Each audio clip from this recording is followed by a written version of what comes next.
CERT में आपको दोनों चीजें एक साथ कंबाइन करके दे रखा है, complex number and quadratic equation. ठीक है, ये टू डिफरेंट डिफरेंट एस्पेक्ट्स हैं, दो अलग अलग चीजें हैं।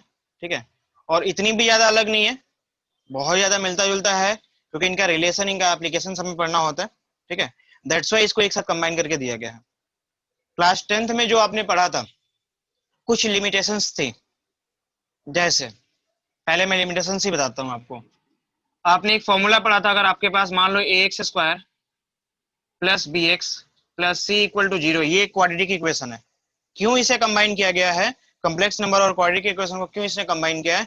बिकॉज कि अगर आप इसको सॉल्व करते हो, ax² plus bx plus c, यहाँ पे x की वैल्यू निकालते हो, तो आपने पढ़ा था कि x की वैल्यू डायरेक्टली निकाल सकते हो by the help of quadratic formula. क्या होता है क्वाड्रेटिक फॉर्मूला आपका? Minus B plus minus root under b² minus 4ac by 2a, ये आपका फॉर्मूला होता है to find the roots of this equation, है ना। डायरेक्टली आप निकाल सकते हो। बट प्रॉब्लम इसमें यहाँ पे ये है कि आपने एक कंडीशन पढ़ा था वहां पे कि if b² minus 4ac is less than 0, आप कहते थे कि रूट्स आर नॉट रियल। आप यही स्टेटमेंट दे रहे थे वहां पे, रूट्स आर नॉट रियल, और वहां पे लिखे थे नॉट पॉसिबल, उसके बाद लिखे थे नॉट पॉसिबल, बट एक्चुअली वो उसी लेवल के लिए नॉट पॉसिबल था। पॉसिबिलिटी है, सॉल्यूशन है, वो बस रियल नहीं है। वो एक नया नंबर है जिसको हम बोलते हैं इमेजिनरी नंबर। इमेजिनरी नंबर, ठीक है, ये एक इमेजिनरी नंबर यहाँ पे इंट्रोड्यूस होता है। हालांकि उस समय भी मैंने बताया था कि ये क्या चीजें होती हैं, क्योंकि जब इसकी वैल्यू लेस देन 0 हो जाती है, इसका मतलब कि इसकी वैल्यू जो भी आएगी वो माइनस में आएगा। आपने बोला था कि इसकी वैल्यू आप डी मानते हो जनरली, है ना। तो अगर किसी भी नंबर का आप स्क्वायर रूट निकालते हो, यहाँ पे स्क्वायर रूट आएगा ना, जब भी आप सॉल्व करोगे तो यहाँ पे रखोगे उस वैल्यू को। वो वैल्यू अगर माइनस से कम है, मतलब 0 से कम है, माइनस में है, तो डेफिनेटली आप रूट के अंदर -1 -2 -5 ऐसा करके कुछ ना कुछ आएगा। ठीक है ना। प्रॉब्लम ये है, चलो एक नंबर देता हूँ जो आपको पता है सब कुछ, 4 के बारे में। 4 का स्क्वायर रूट क्या होता है? 2 होता है। बट क्या कोई ऐसा नंबर पॉसिबल है जिसको मल्टीप्लाई करने के बाद, जिसको 2 बार सेम नंबर को मल्टीप्लाई करने के बाद मुझे -4 मिले? क्योंकि आपका रूल क्या होता है, आपका बेसिकली रूल तो यही होता है ना कि अगर यहाँ पे 4 है तो आप लिखते हो 2। 2 मीन्स व्हाट, कि रूट अंडर 4 के बदले आप लिखोगे इसको 2 इंटू 2, तभी जाके इस 2 के लिए 1 बाहर निकालते हो।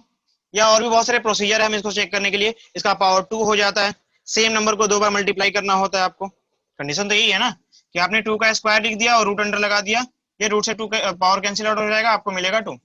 बट प्रॉब्लम इज दैट कि क्या -4 को किसी भी तरीके से किसी पार्टिकुलर नंबर का स्क्वायर लिखा जा सकता है?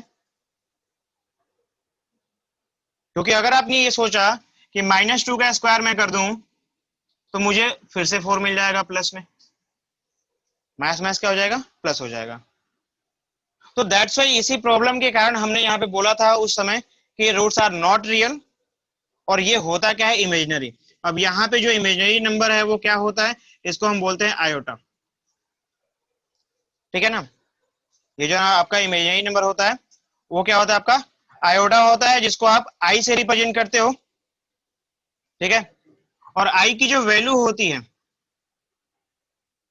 वो होती है रूट अंडर -1, और you can say I square equal to -1। ये एक ऐसी इमेजिनरी नंबर है जिसका स्क्वायर क्या आता है, -1 आता है। ठीक है, बाकी कोई भी नंबर ले लो उसका स्क्वायर प्लस में मिलेगा, बट इसका स्क्वायर -1 आता है। ठीक है, इसीलिए इसको इसमें कंबाइन किया गया है कि इक्वेशन जो आपका क्वाड्रेटिक इक्वेशन है साथ साथ कॉम्प्लेक्स नंबर को भी पढ़ना है, वो इस कारण से इसको इसमें कंबाइन किया गया। अब इसको स्टार्ट करते हैं बेसिक से।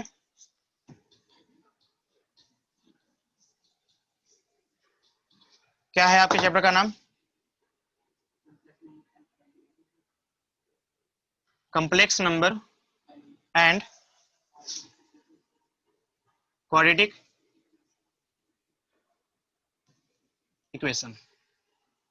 ठीक है, इसके बारे में आपने जनरली जान लिया, आपको लगभग पता चलेगा कि क्वाड्रेटिक इक्वेशन होता क्या है। उसके बारे में डीपली हमें आगे पढ़ना है। हमें बस फिलहाल के लिए स्टार्ट करते हैं कॉम्प्लेक्स नंबर को, कि कॉम्प्लेक्स नंबर क्या क्या चीजें हो सकती है, कैसे होता है कॉम्प्लेक्स नंबर। कॉम्प्लेक्स नंबर में एक पार्ट तो आपने देख लिया कि उसमें आयोटा कहीं पे आ रहा है, इमेजिनरी नंबर कुछ ना कुछ आ रहा है। ठीक है ना, तो अगर आप कॉम्प्लेक्स नंबर को डिफाइन करते हो तो क्या डिफाइन कर सकते हो, देखो इसका अगर आप डेफिनेशन लिखोगे,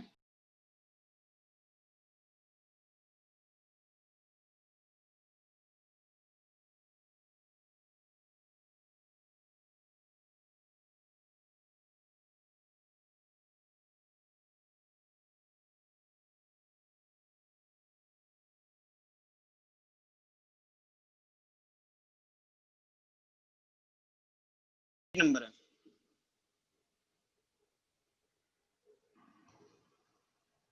इमेजिनरी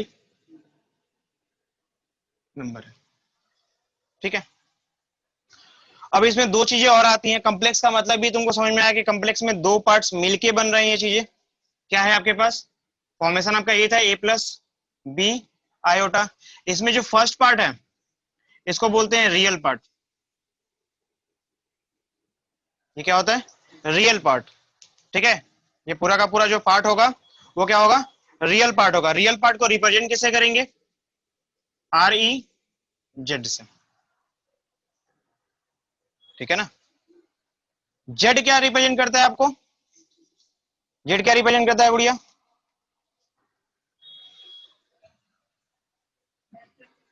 जेड तो इंटीजर होता है, लेकिन यहाँ पे जेड जो है आप रिप्रेजेंट करने वाले पूरे होल कॉम्प्लेक्स नंबर को।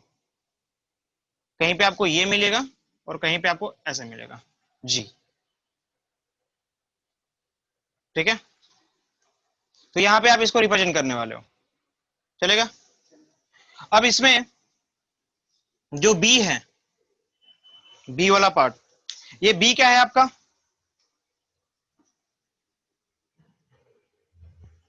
बी इज कॉल्ड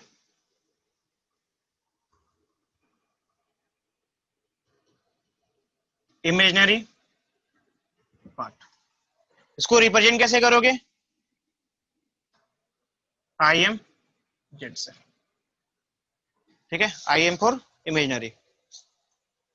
ठीक है, चलेगा, लिख लो इसको।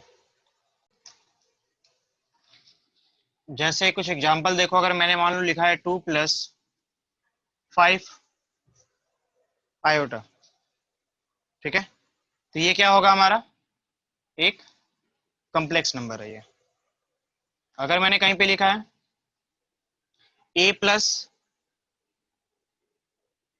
अगर मैंने आयोटा करके उसके बाद अगर सी लिखा है तो भी कोई फर्क नहीं पड़ता, फिर भी ये क्या हमारा कॉम्प्लेक्स नंबर ही है। ये आयोटा जो है बस यही रिप्रेजेंट करता है, या ये इसकी जो मौजूदगी है वही बताता है कि ये कॉम्प्लेक्स नंबर है। ठीक है, अच्छा अब यहाँ पे अगर मैं रियल पार्ट की बात करता हूं तो क्या मिलेगा, और अगर मैं इसके इमेजिनरी पार्ट की बात करता हूं तो क्या मिलेगा बताओ।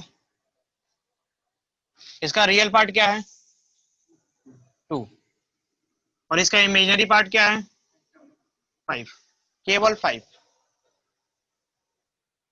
ठीक है ना, जो उसका कोफिशिएंट है। जैसे यहाँ पे अगर मैं बात करता हूँ, चलो यहाँ पे मैं माइनस कर देता हूँ और फिर पूछता हूँ आपसे कि रियल पार्ट ऑफ जेड क्या होगा, मतलब आपके कॉम्प्लेक्स नंबर क्या होंगे, और रियल पार्ट ऑफ रियल के बाद imaginary part of complex number क्या होगा।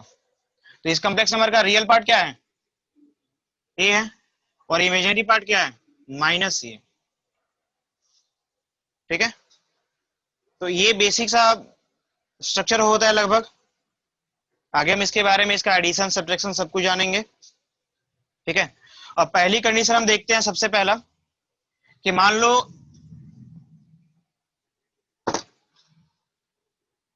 एक Z1 दे रखा है आपके पास a प्लस बी आयोटा। ठीक है, और एक Z2 मतलब दूसरा इमेजिनरी जो कॉम्प्लेक्स नंबर है वो क्या दे रखा है, c प्लस डी आयोटा। मैं बोल रहा हूं कि if a is equal to B, sorry a is equal to C and b is equal to D, मतलब रियल पार्ट के इक्वल होना चाहिए और इमेजिनरी पार्ट के इक्वल होना चाहिए। ये कहने का मतलब है कि ये आपका रियल पार्ट था और ये आपका इमेजिनरी पार्ट था, मतलब रियल के इक्वल होना चाहिए, इमेजिनरी के इक्वल होना चाहिए। Then we can say imaginary one या complex number one is equal to complex number two. समझ में आ रही है? यानी अगर कहीं भी आपको दो कॉम्प्लेक्स नंबर आपस में इक्वल दे दिए गए, इसका मतलब क्या हुआ, आप रिवर्स भी कह सकते हो कि their real parts must be same and their imaginary part must be same. समझ में आ रही है? ये होना चाहिए। नहीं समझ में आ रहा तो प्रॉब्लम इसमें, तो ये कंडीशन होनी चाहिए किसी भी दो कॉम्प्लेक्स नंबर को इक्वल होने के लिए, रियल पार्ट के इक्वल होना चाहिए, इमेजिनरी पार्ट के इक्वल होना चाहिए। ठीक है, फॉर एग्जांपल के लिए अगर मैं बात करता हूं, एक और क्वेश्चन पे ही देख लो इसे, 4x plus iota 3x minus Y is equal to 3 plus iota minus 6। ठीक है, आपसे बोल रहा है कि find the value of x and y। तो सिंपल है, यहाँ पे ध्यान से देखो पहले, हालांकि इसने बहुत सिंपल कर रखा है ऑलरेडी, सिंप्लीफाई करना होना चाहिए अभी, लेकिन अभी ऑलरेडी सिंप्लीफाई है क्योंकि वो उसी फॉर्मेट में है। ध्यान से देखा जाए अगर, तो ये a plus B iota equal to C plus D iota के ही फॉर्मेट में है, कहीं इधर उधर करके नहीं लिखा हुआ, कहीं दो जगह तीन जगह आयोटा नहीं लिखा हुआ कि हमें उसको क्या करना है, थोड़ा सेटलमेंट करना पड़े। बात समझ में आ रही है ना? तो आप यहां से डायरेक्टली कह सकते हो कि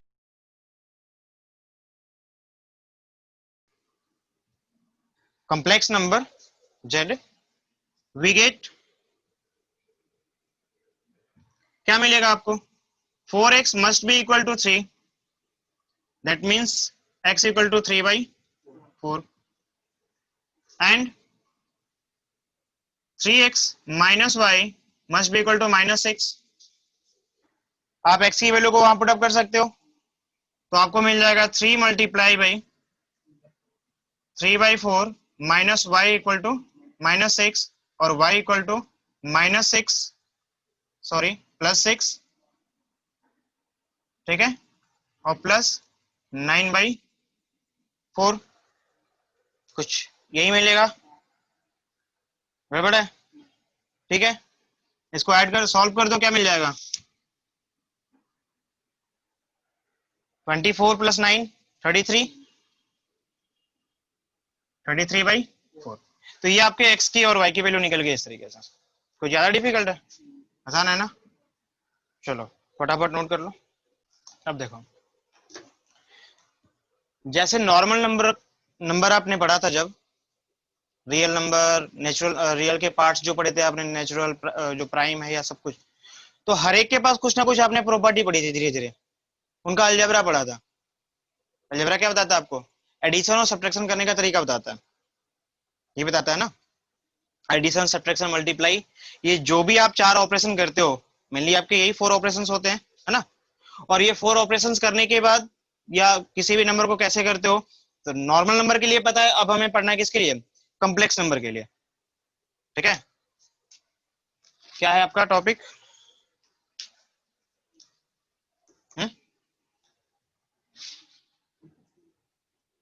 क्या है? अलजेब्रा 4। ठीक है, किसके लिए? 4 बोलो या ऑफ बोलो, कोई फर्क नहीं पड़ता, ऑफ कॉम्प्लेक्स नंबर। ठीक है,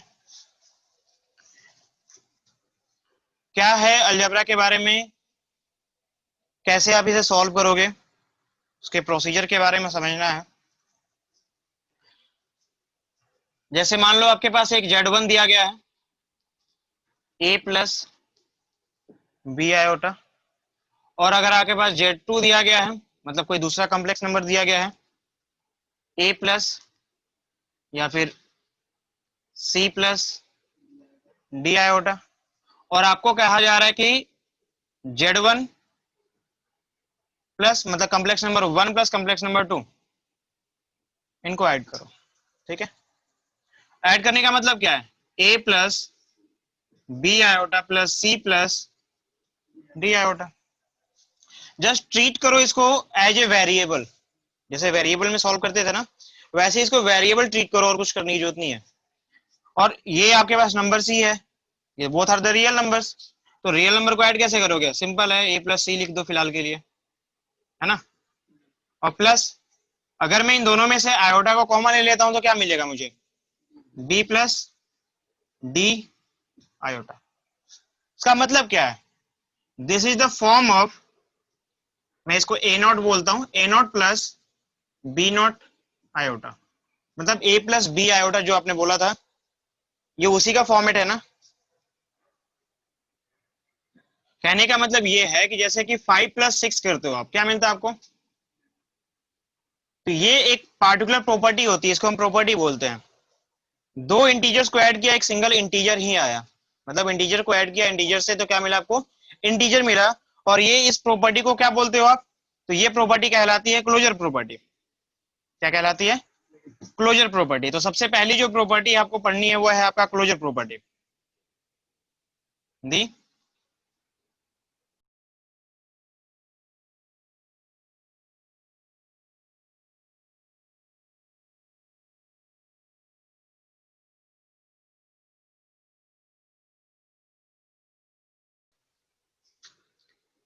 Z1 complex number 1 plus complex number 2 is ए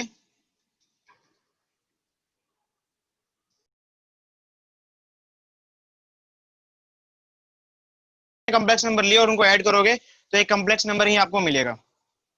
ठीक है ना। देखो, ये जो भी आप पढ़ रहे हो केवल किसके लिए पढ़ रहे हो अभी, एडिशन के लिए पढ़ रहे हो, ये ध्यान रखना। ठीक है,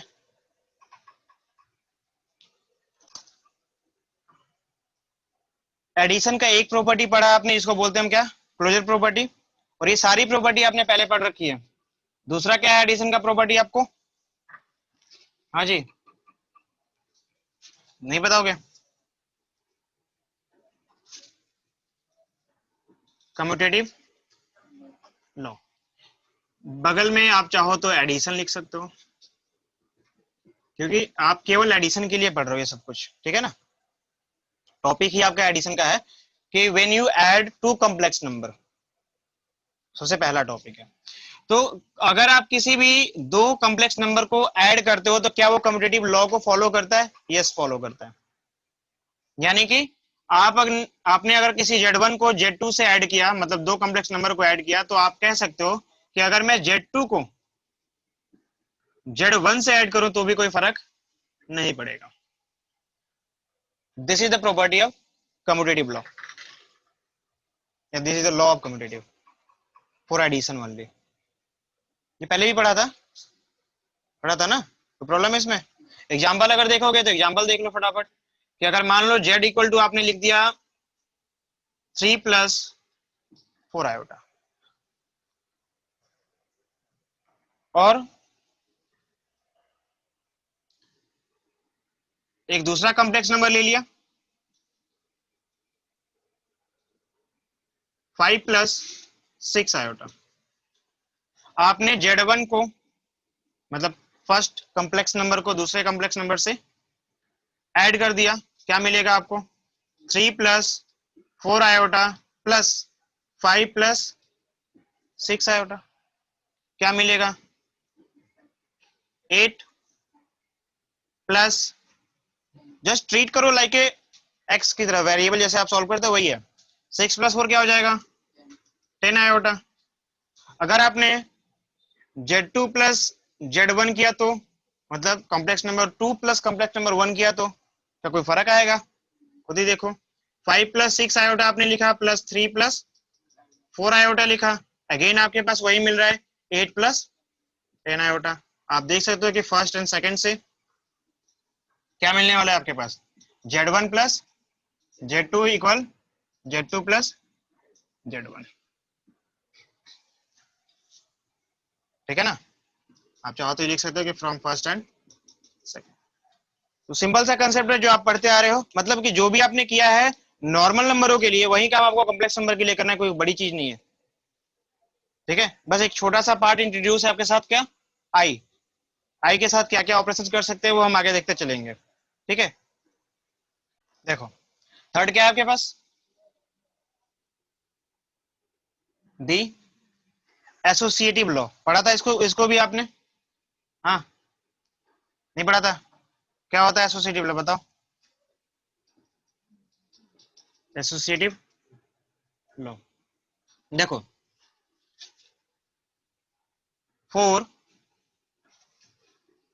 एनी थ्री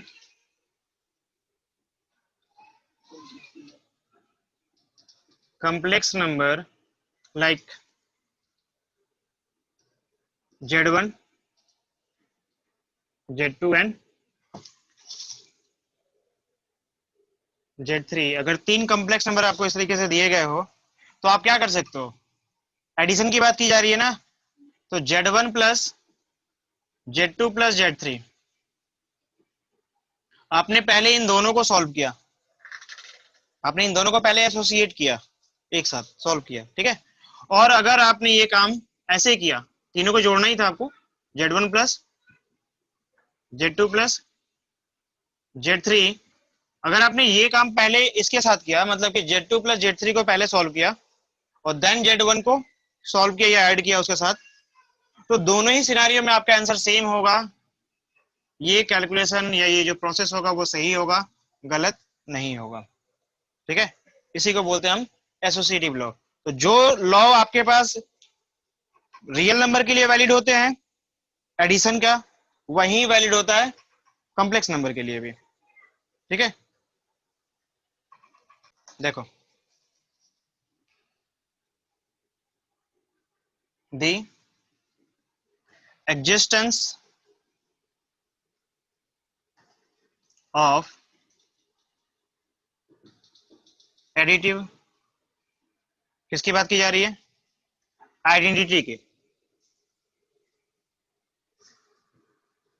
ठीक है, एडिटिव आइडेंटिटी, क्या होता है एडिटिव आइडेंटिटी, इसका एग्जिस्टेंस का मतलब क्या है, देखो ध्यान से।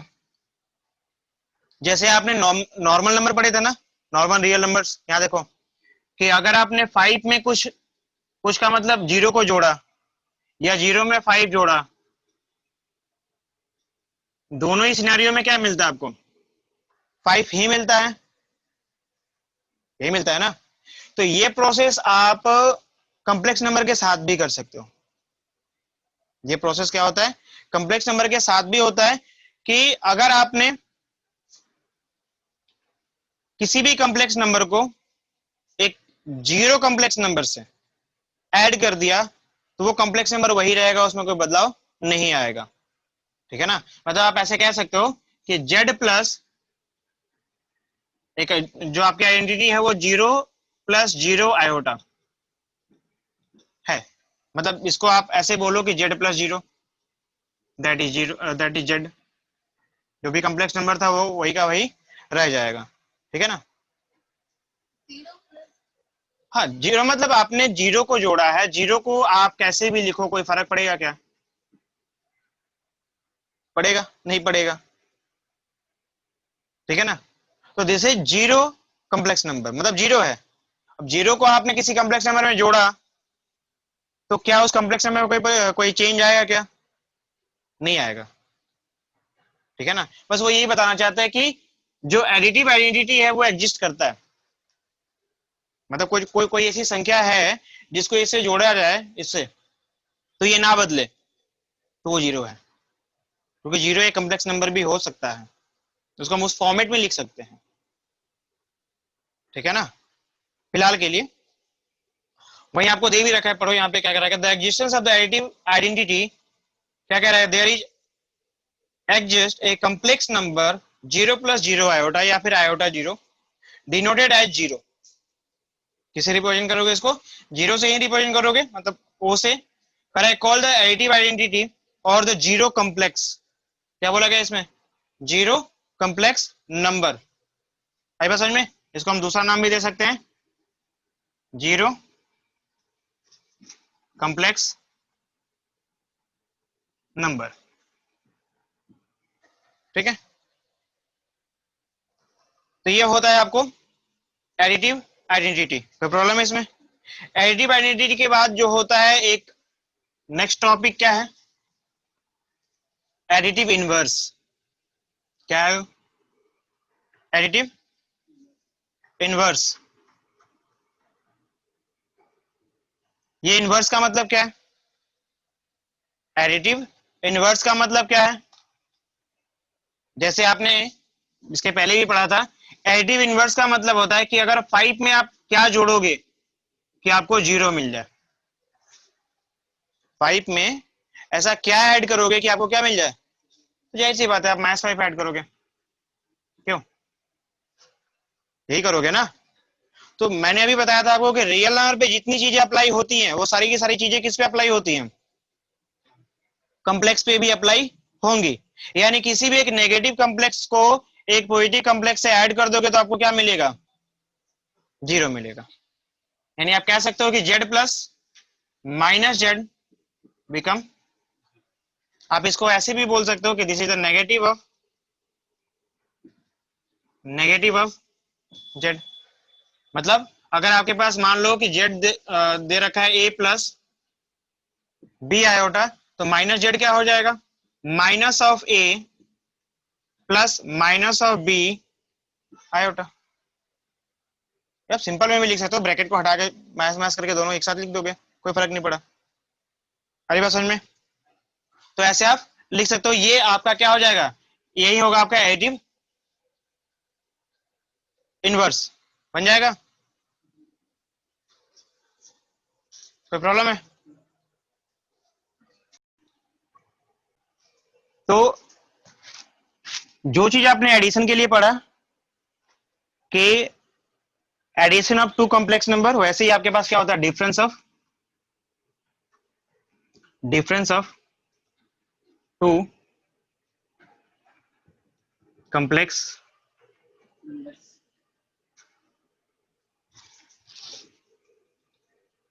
ठीक है, difference of two composite number, complex number की हम बात कर रहे हैं। जो प्रॉपर्टी आपने वहां पढ़ी थी वही प्रॉपर्टी आपको यहां भी चेक करना है, और ये पता करना है कि कौन कौन सी प्रॉपर्टी अप्लाई होती है, कौन कौन सी प्रॉपर्टी अप्लाई नहीं होती है, ठीक है। तो डिफरेंस के लिए बताओ मुझे कि अगर हमारे पास दो नंबर्स हैं, लाइक कॉम्प्लेक्स नंबर 1 और कॉम्प्लेक्स नंबर 2, ठीक है, ये कुछ भी हो सकता है हमारे हिसाब से, हो सकता है ना। मान लो मैंने इसको माना a प्लस बी आयोटा और इसको माना c प्लस डी आयोटा, तो क्या आपको लगता है कि Z1 माइनस Z2 जो होगा वो Z2 माइनस Z1 के इक्वल होगा, क्यों बढ़िया, होगा क्या, नहीं होगा, वो नहीं होगा, क्योंकि Z1 की वैल्यू और Z2 की वैल्यू डिफरेंट डिफरेंट है, माइनस करेंगे तो इक्वल नहीं आ सकता है। वो एडिशन में वो जो है आपको काम करेगा, बट डिफरेंस में ये काम नहीं करेगा। बात समझ में आ रहा है, ठीक है। चलो, तो वो तो एक प्रॉपर्टी को हम देख रहे थे, अगर हमें माइनस करना ही है तो उसको दो तरीके से रिप्रेजेंट किया जाता है। जैसे मान लो कि मैंने एक बार ऐसे लिखा कि Z1 माइनस Z2, आप चाहो तो इसको ऐसे भी लिख सकते हो, बस ये दिखा रखा है कि माइनस ऑफ Z2, ये लिखने का एक प्रोसीजर है, ठीक है। मतलब इसके बारे में अगर मैं बताऊं, एग्जाम्पल के तौर पे कि इसी को ले लेते हैं, है ना, Z1 माइनस Z2 क्या मिलेगा, A plus B iota minus of किसका, C minus D iota. Solve करेंगे तो क्या मिलेगा,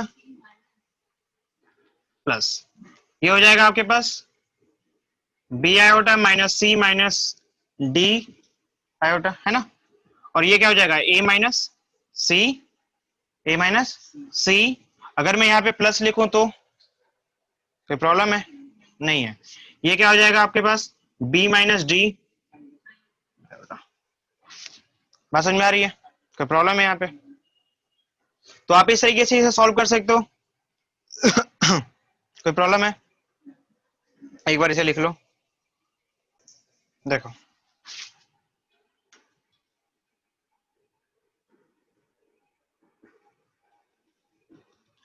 multiplication of two complex number, ठीक है,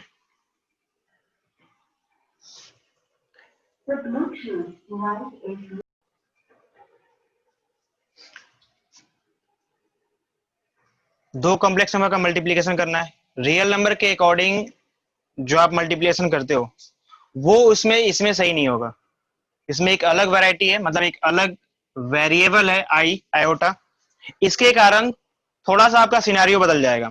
अगर आपने दो नंबर, दो कॉम्प्लेक्स नंबर मान लिए Z1 Z2 और इसका प्रोडक्ट अगर आप निकालते हो, जनरली आप प्रोडक्ट को ऐसे लिखोगे जो पहले लिखते थे, ए बी लिखने का मतलब क्या होता है, ए इंटू बी होता है, वैसे Z1 Z2 लिखने का मतलब क्या होता है, Z1 इंटू Z2 होता है।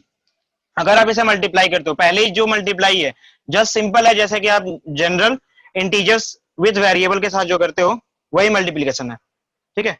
एक नया टर्म आपको यहाँ मिला, आयोटा और आयोटा का जो रिलेशंस मिल रहा है, आयोटा मिल रहे हैं यहाँ पे, तो यहाँ जो आयोटा स्क्वायर है, क्योंकि इसकी डायरेक्ट वैल्यू आपको पता है कि आयोटा स्क्वायर क्या होता है, -1 होता है, तो आप इस आयोटा स्क्वायर की वैल्यू को क्या रखोगे, -1 पुटअप करोगे, ये माइनस में चला आएगा, इस माइनस को मैंने यहाँ पे एक साथ लिख दिया, और बाकी इन दोनों के पास आयोटा था, आयोटा कॉमन ले लिया, ये प्लस में आ गया। तो मल्टीप्लाई करते वक्त ये थोड़ा सा सिनारियो बदल जाता है, जो आपने पहले पढ़ा था रियल नंबर्स के लिए, और इमेजिनरी में थोड़ा सा बदल जाता है, ठीक है।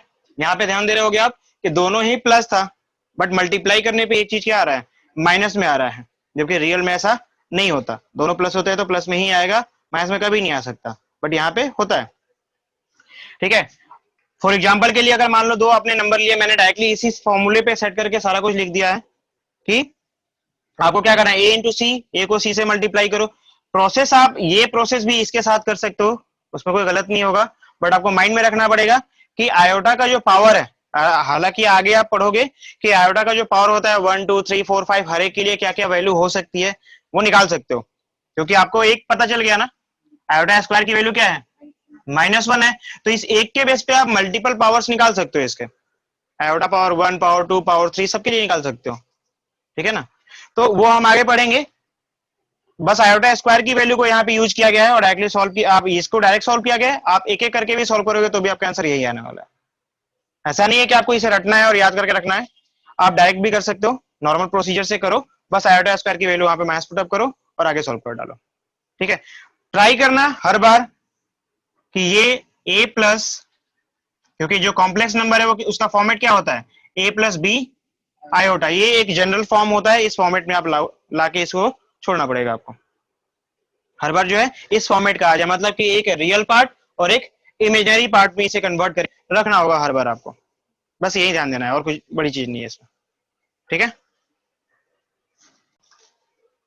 तो जैसे एडिशन के लिए कुछ प्रॉपर्टीज थी, मतलब एडिशन करते वक्त कुछ प्रॉपर्टी वो फॉलो करता है, वैसे ही मल्टीप्लीकेशन करते वक्त भी कॉम्प्लेक्स नंबर कुछ ना कुछ प्रॉपर्टी को फॉलो करता है।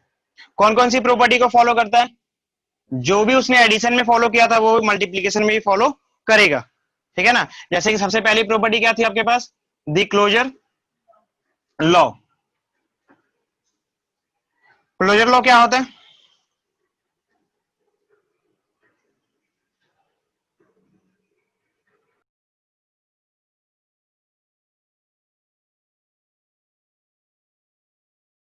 यूज किया था इसको कि अगर आपके पास जेड क्या हो, ए प्लस बी आयोटा हो, और जेड वन या जेड टू क्या हो, ए प्लस या सी प्लस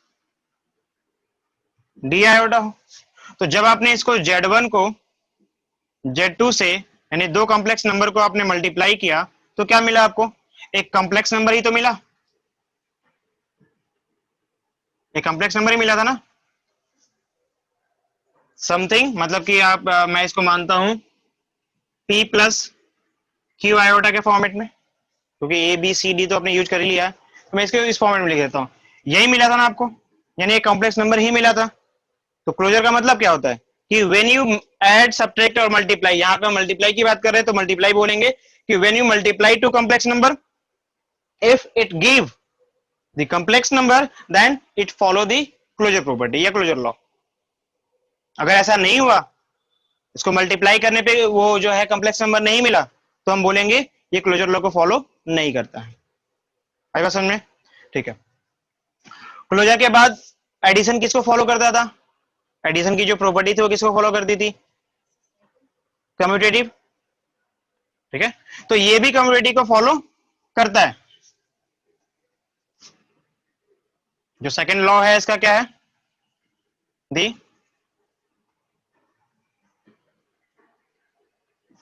कम्यूटेटिव लॉ। क्या है कम्यूटेटिव लॉ? इसको डेफिनेशन को लिखने की जरूरत नहीं है, आपको पता है ऑलरेडी कि अगर दो कॉम्प्लेक्स नंबर है तो मैं अगर Z1 इंटू Z2 करूं या फिर Z2 into Z1, in both case the result will be same. ठीक है ना? That's why we can say this follow the commutative law. ठीक है, कौन सी कम्यूटेटिव लॉ है ये? Commutative law of multiplication. ठीक है, किसके लिए? कॉम्प्लेक्स नंबर के लिए। थर्ड प्रॉपर्टी क्या है? एसोसिएटिव। क्या होता है एसोसिएटिव?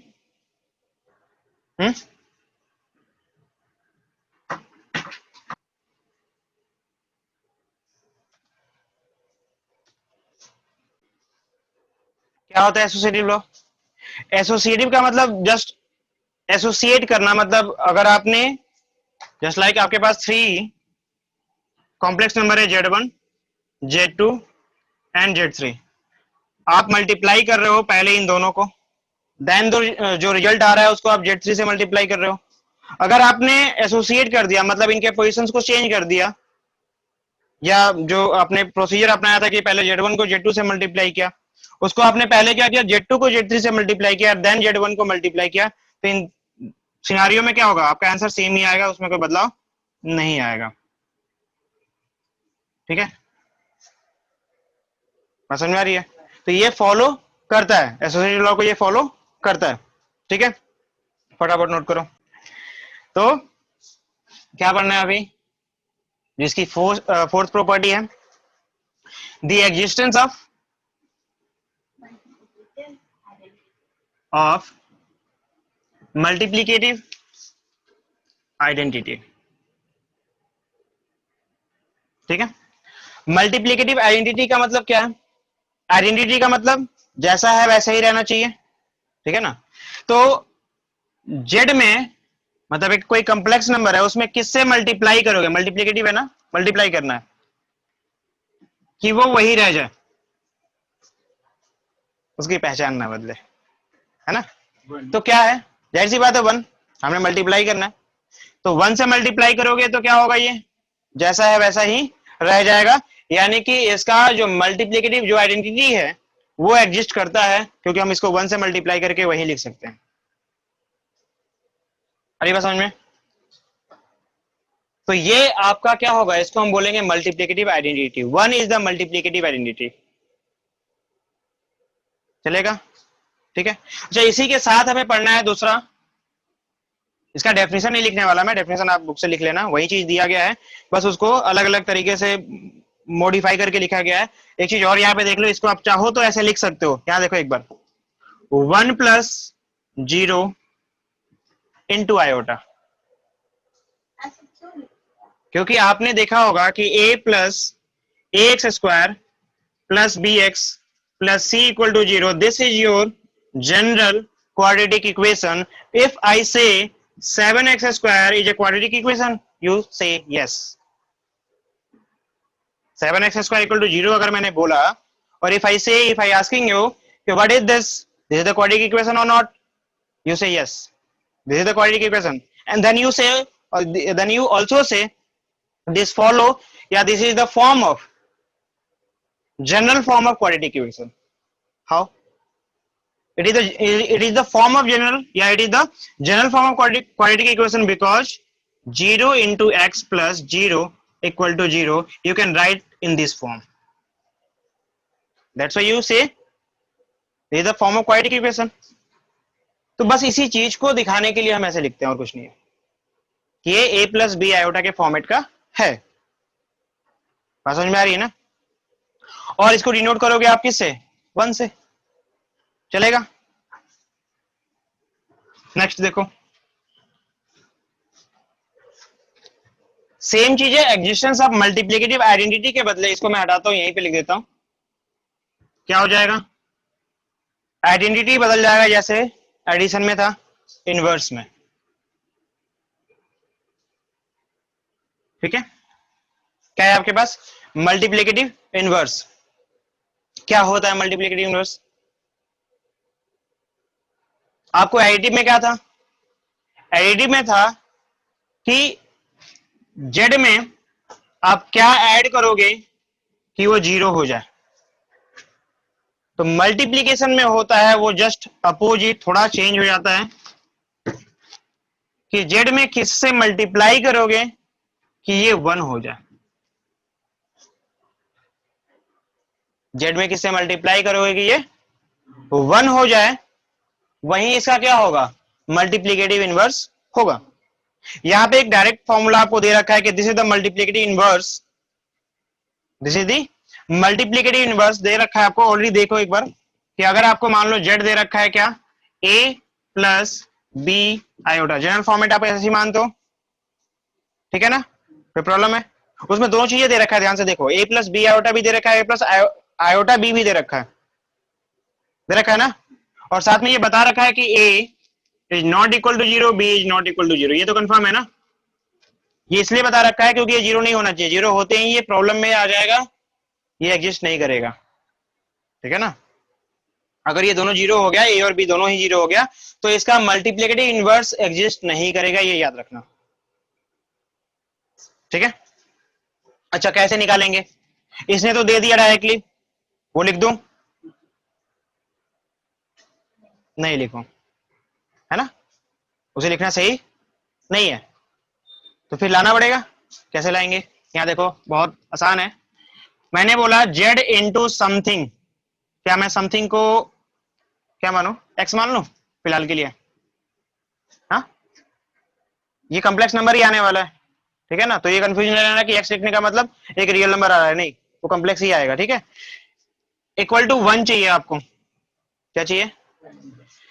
यानी कि x के बारे में आप क्या बोलोगे? x ही तो चाहिए आपको। x इक्वल टू क्या हो जाएगा? 1/z, और 1/z का मतलब 1/a प्लस बी आयोटा। नहीं आएगा, ऐसा कुछ नहीं आएगा, पक्का? सॉल्व करें फिर इसको। अब मुझे आयोटा क्या चाहिए? बड़ी प्रॉब्लम में आ गया आयोटा, नीचे रहेगा तो प्रॉब्लम है, समझ में नहीं आता। तो आप क्या करो, a प्लस बी आयोटा से ऊपर मल्टीप्लाई कर दो। थोड़ा सोच के करो, थोड़ा सोच के इसलिए करो क्योंकि आपको पता है कि नीचे वाले को फटाफट सॉल्व करना है, आयोटा खत्म करना है ना? दो चीजें माइंड में है, एक तो फटाफट सॉल्व करना भी है और दूसरा आयोटा को खत्म करना है। और आयोटा को खत्म जल्दी करने के लिए आपको पता है कि सबसे बेस्ट है अगर हमारे पास कहीं पे a स्क्वायर और b आयोटा स्क्वायर आ जाए, क्या फर्स्ट क्लास काम हो जाएगा। चाहे माइनस है या प्लस है वो अलग की बात हो जाती है, ठीक है ना? इसको हम भूल जाते हैं फिलहाल के लिए कि यहाँ पे क्या आएगा, डिसाइड तो बाद में करेंगे, है ना? लेकिन ऐसा कुछ आ जाए तो बहुत आसान हो जाएगा। और ऐसा कुछ आता है a plus b into a minus b के फॉर्मेट पे, आता नहीं आता?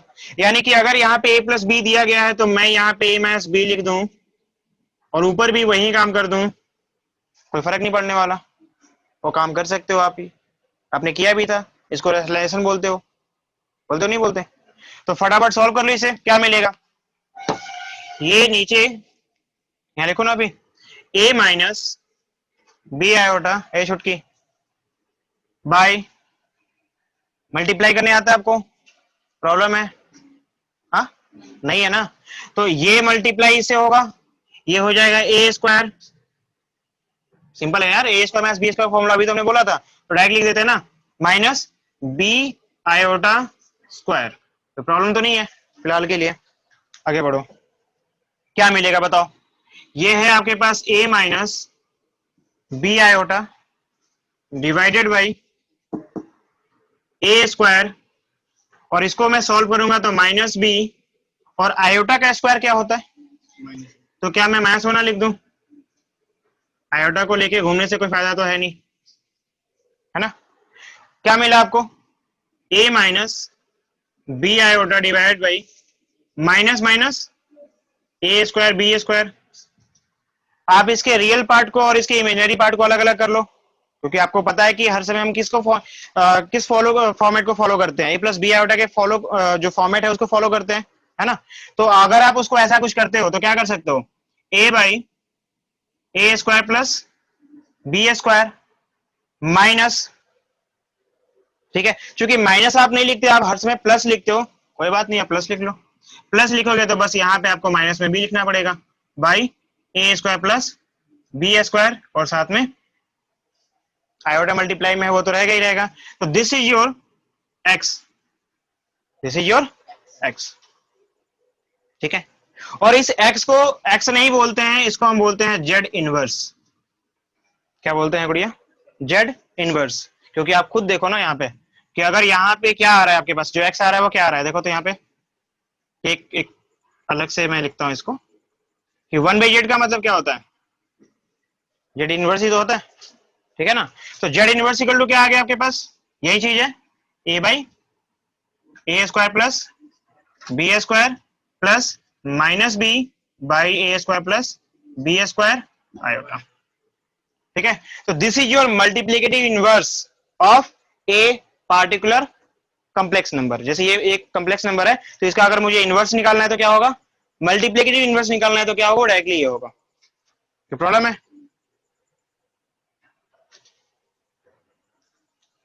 तो देखो नेक्स्ट क्या है गुड़िया, जैसे एडिशन में था उसमें ये भी, इसमें भी है, नहीं सॉरी एडिशन में ये चीजें नहीं थी,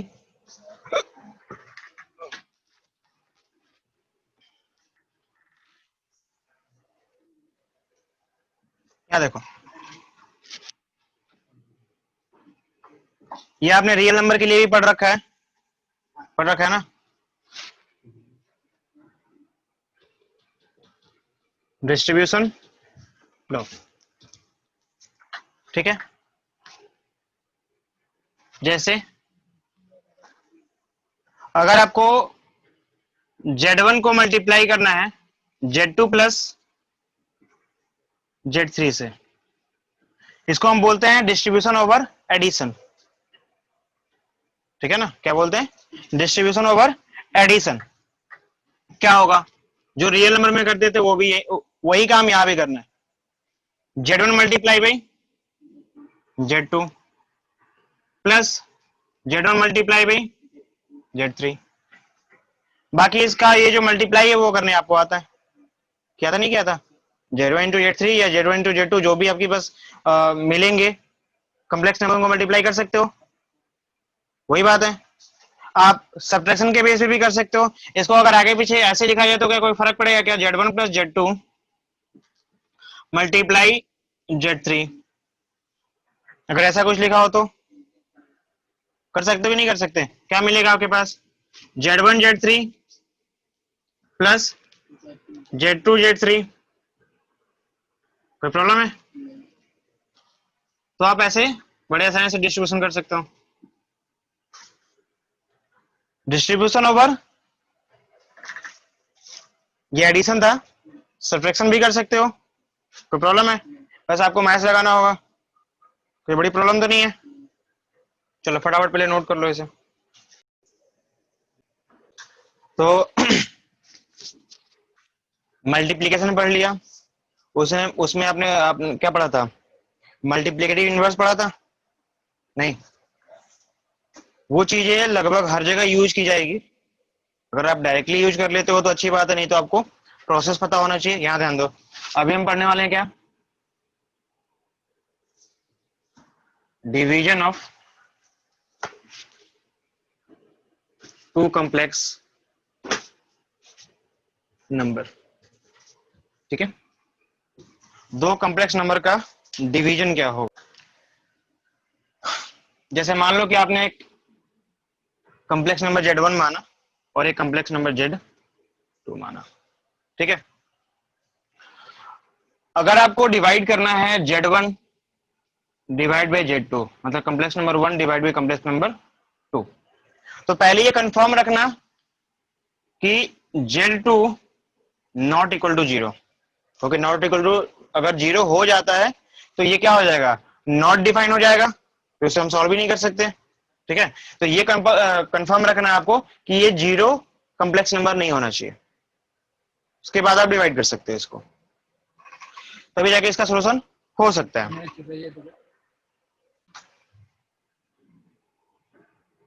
मतलब अगर Z1 बाई Z2 आपको निकालना है तो क्या होना चाहिए, Z2 not be equal to 0 होना चाहिए, नॉट बी इक्वल टू 0। ठीक है ना।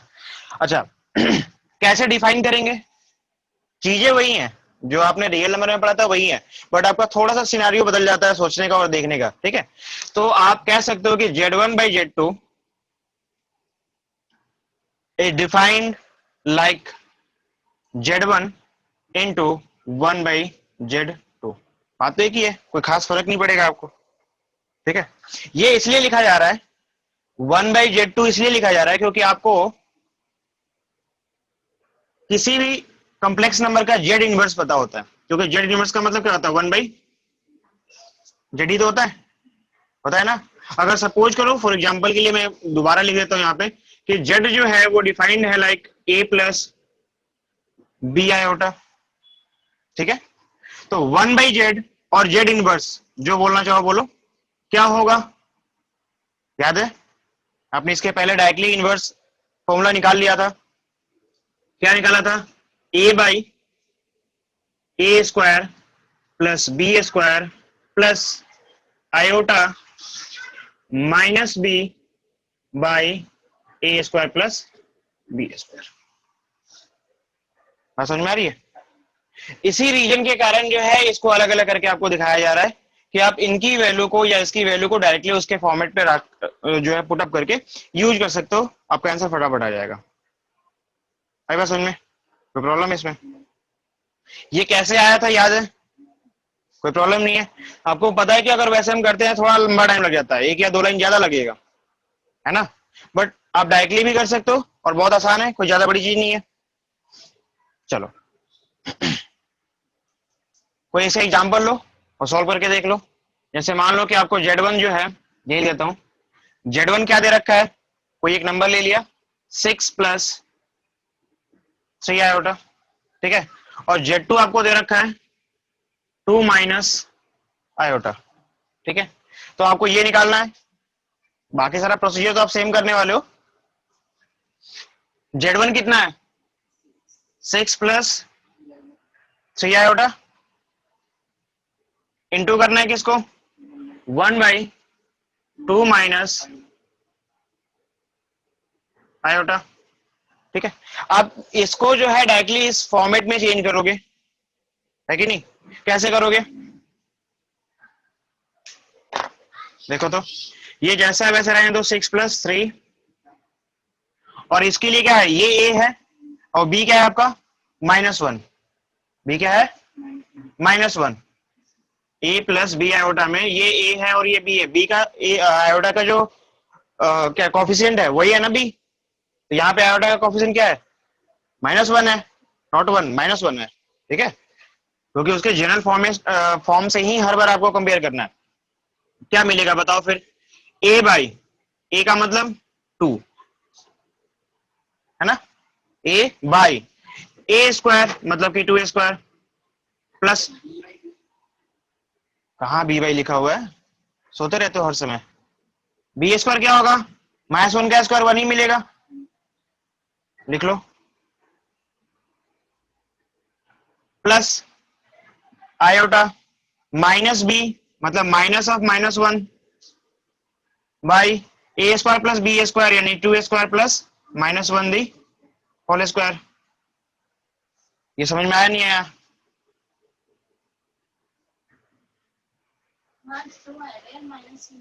माइनस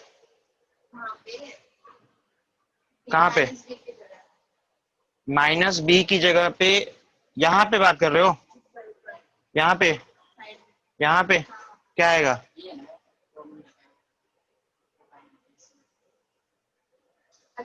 कहाँ देख रहे हो, यही तो है, ए बाई और बी बाई, पहले तो यही आता है। तो देखो इसको ऊपर सॉल्व कर लो, क्या मिलेगा, 6 + 3 आयोटा, यहाँ पे क्या मिलेगा, 2/2 + 1 प्लस आयोटा इंटू 1/, इसको 4 कर दूं,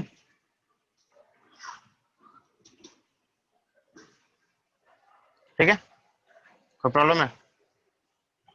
नेक्स्ट सॉल्व करो, क्या मिलेगा, 6 + 3 आयोटा, और यहाँ पे क्या मिलेगा,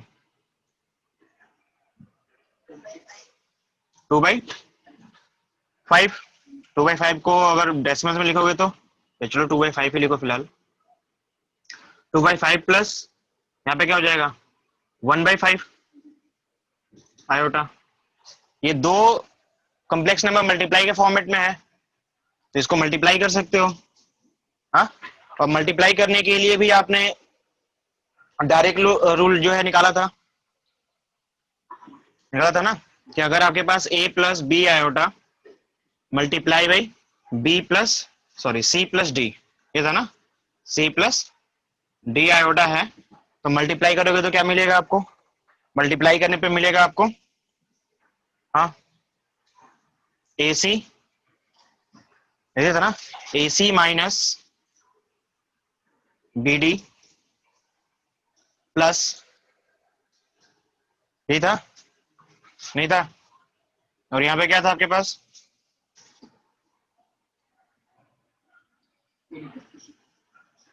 ए D plus B C into iota, ठीक है, ये था ना।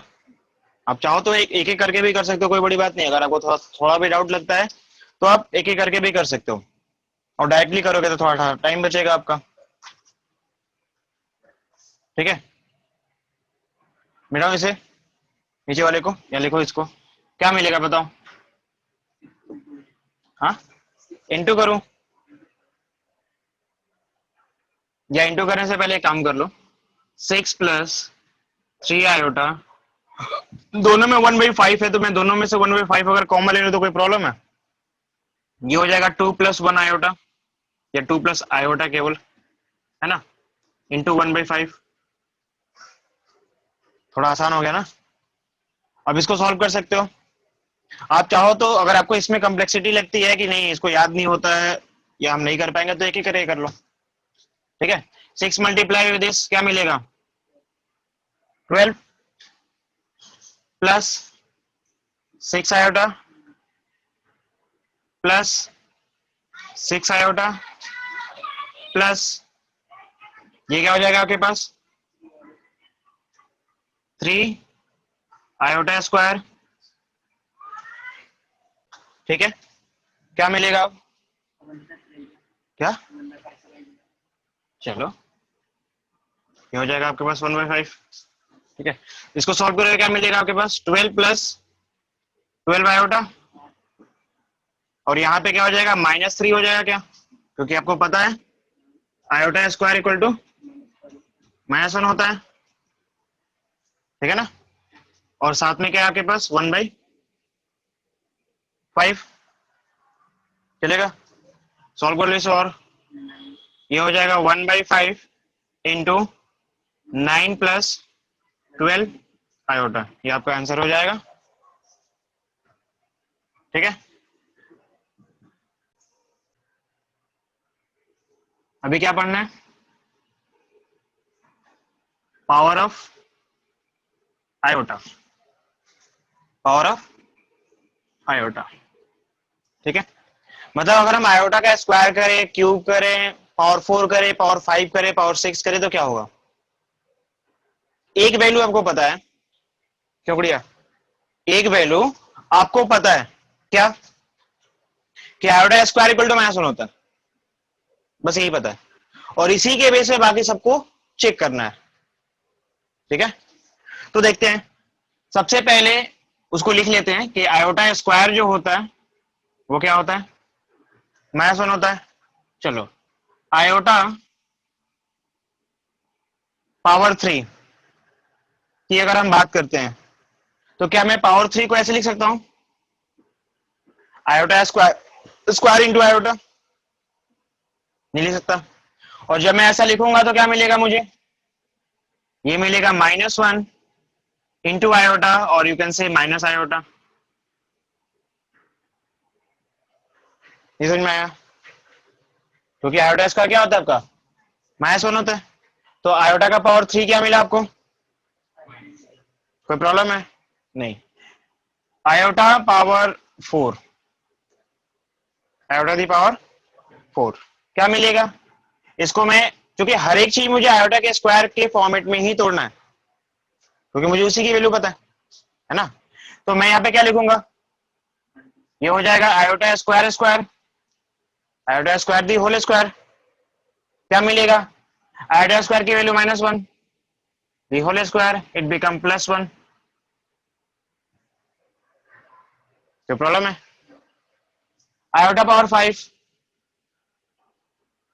आयोटा दी पावर 5 क्या मिलेगा? आपको पता है कि मैं इसे आयोटा पावर 4 इंटू आयोटा लिख सकता हूं, क्यों बढ़िया? अगर आपको इसे ब्रेक करना है तो ब्रेक कर लो, नहीं तो यहीं से पता कर लो। देखो यहाँ पे आयोटा पावर 4 क्या आया था, तो इसको 1 से मल्टीप्लाई करोगे क्या मिलेगा? डायरेक्ट आयोटा मिलेगा। या फिर चाहो तो लिख लो इसको iota square the whole square into iota, it become iota. कोई प्रॉब्लम है क्या? हाँ, एक और निकाल लो, iota power 6, iota to the power 6। मुझे पावर 6 लाना है, क्या करूं? दो तरीके हैं, या तो पावर 3 के बेस पे निकालो, हाँ, दो तरीका है ना, तो कैसे निकालूं बताओ?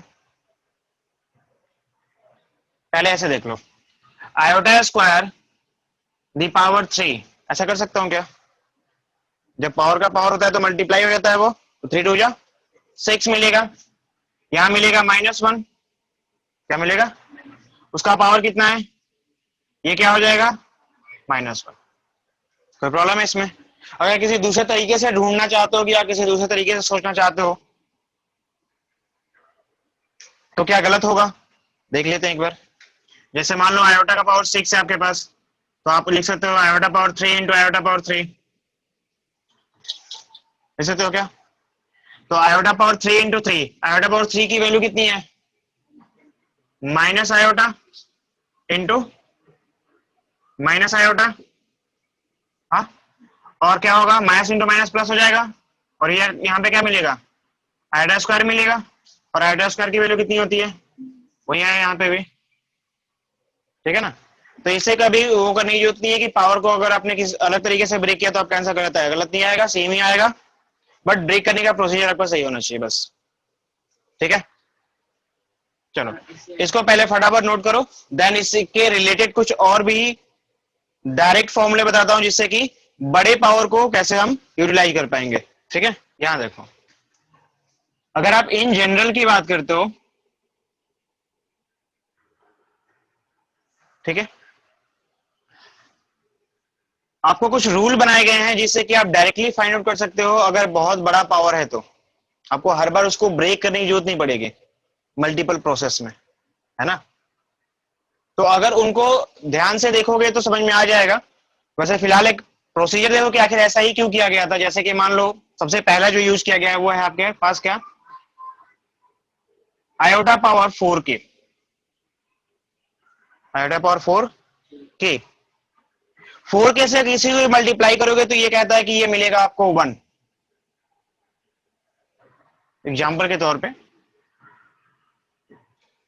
कि अगर हमने k की वैल्यू को 1 पुटअप किया सबसे पहले, है ना, तो क्या मिलेगा, आयोटा टू दी पावर केवल 4 मिलेगा।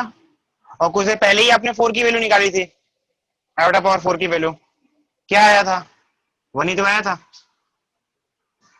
तो प्रॉब्लम है, k की वैल्यू को 0 पुटअप कर लो, k की वैल्यू को 0 पुटअप कर लो, क्यों बढ़िया। अगर 0 पुटअप करोगे तो क्या मिलेगा, आयोटा पावर 0, 4 इंटू के का मतलब 0 होगा ना, तो 0 का मतलब V1। कोई प्रॉब्लम है, ठीक है। तो ये आपके पास पहला जनरल फॉर्मूला है, पहला जनरल फॉर्म है, ठीक है, आयोटा पावर 4 इक्वल टू 1। दूसरा है आपके पास आयोटा पावर 4k प्लस 1, क्योंकि आपको यहां दिखाई दे रहा है कि आप कुछ भी करके ऑड नंबर नहीं ला सकते, पावर में ला सकते हो क्या, तो उसके लिए आपको बढ़ा गया, इसको थोड़ा सा और एक्सटेंड किया गया, क्या किया गया, आयोटा पावर 4k प्लस 1 किया गया, ठीक है। जब 4k प्लस 1 करोगे तो सबसे पहला अगर चेक करते हो k इक्वल टू 1 पे, तो क्या मिलेगा, k इक्वल टू 1 पे चेक करोगे तो आपको मिलेगा आयोटा पावर 5 मिलेगा क्या, और आयोटा पावर 5 की वैल्यू आपने अभी निकाली थी कुछ देर पहले, हाँ, क्या आया था, आयोटा, क्या आया था, आयोटा, ठीक है। तो यहां भी क्या मिलेगा आपको, आयोटा ही मिलेगा। दूसरा चेक करके देख लो, के की वैल्यू किस पे, 0 पे, जब के का पावर, के यहाँ पे 0 पुटअप करोगे क्या मिलेगा, आयोटा पावर 1 मिलेगा, क्या मिलेगा, तो आयोटा पावर 1 तो 1 ही है ना, वो तो खुद का आयोटा ही है, उसमें तो आपने कुछ किया ही नहीं, ठीक है ना। आप वैल्यू को रूट में नहीं ले रहे, जो रूट अंडर -1 होता है उसको नहीं ले रहे, ठीक है ना। चलो नेक्स्ट, ये आपके पास सेकेंड जनरल टर्म हो गया। थर्ड क्या होगा, यहां देखो, आयोटा पावर 4k प्लस 2, ठीक है। इसमें आप सॉल्व करोगे ना, पावर 2 नहीं आ सकता कभी भी, 4k प्लस 1 में कुछ भी रखोगे जल्दी तो पावर 2 जल्दी नहीं मिलेगा आपको, थोड़ा डिफरेंट टास्क करना पड़ेगा इसमें, जो कि ये पहले ही बोल दिया गया था कि ये क्या है आपका, इंटीजर है, तो इंटीजर कुछ भी रख लो, यहाँ 2 नहीं मिलने वाला, ठीक है ना। तो वही तरीका आजमाया गया है उसी तरीके से कि आपको वो भी मिले 0 1 2 3, और बाकी उसके बाद तो मिलेगा ही मिलेगा। तो यहाँ पे क्या मिलेगा, एक सॉल्व करके देख लो, सबसे आसान है, 0 पे चेक करके देख लेना, 0 करोगे क्या मिलेगा, 0 हो जाएगा ना, यहाँ 2 मिलेगा, तो आयोटा स्क्वायर, और आयोटा स्क्वायर की वैल्यू कितनी होती है, -1, तो यहाँ भी क्या मिलने वाला आपके पास, -1। यहाँ भी चेक करके देख लो एक बार, आयोटा पावर क्या हो जाएगा, 1 रखा था ना, आयोटा पावर क्या रखा था, तो 1 प्लस 2 4 प्लस 2 6 हो जाएगा, और आयोटा पावर 6 की वैल्यू अभी आपने निकाली थी, ये आया था ना -1।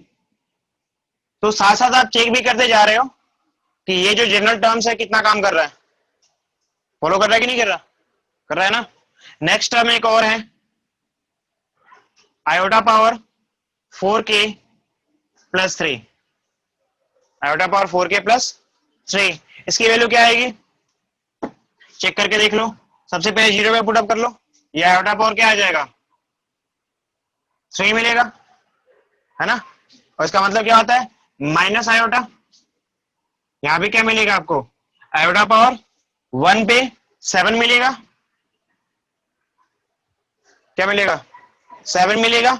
आप इसको सॉल्व करोगे, ठीक है, तो सॉल्व करने का तरीका एक और है, आप ऐसे देख लो इसको, iota power 4 into iota power 3, iota power 4 की वैल्यू 1, आयोटा पावर 3 की value minus iota, that is minus iota, कोई प्रॉब्लम है, ठीक है ना। हम एक एक करके ब्रेक करके भी सॉल्व कर सकते हैं, यहाँ पे हम ब्रेक करके सॉल्व कर रहे हैं, यहाँ पे डायरेक्टली अब इनकी जो वैल्यू है उसको हम यूज करने वाले हैं।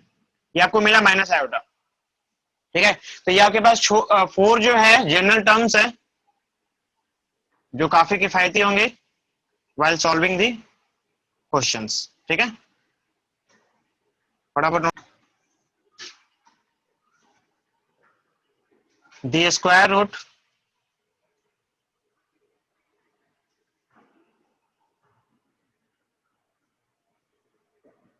Of negative real number. ठीक है,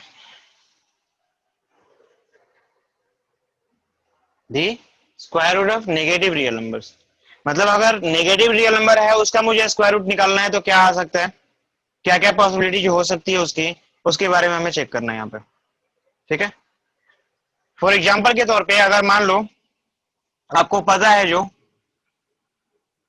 आयोडा स्क्वायर इक्वल टू क्या होता है, -1।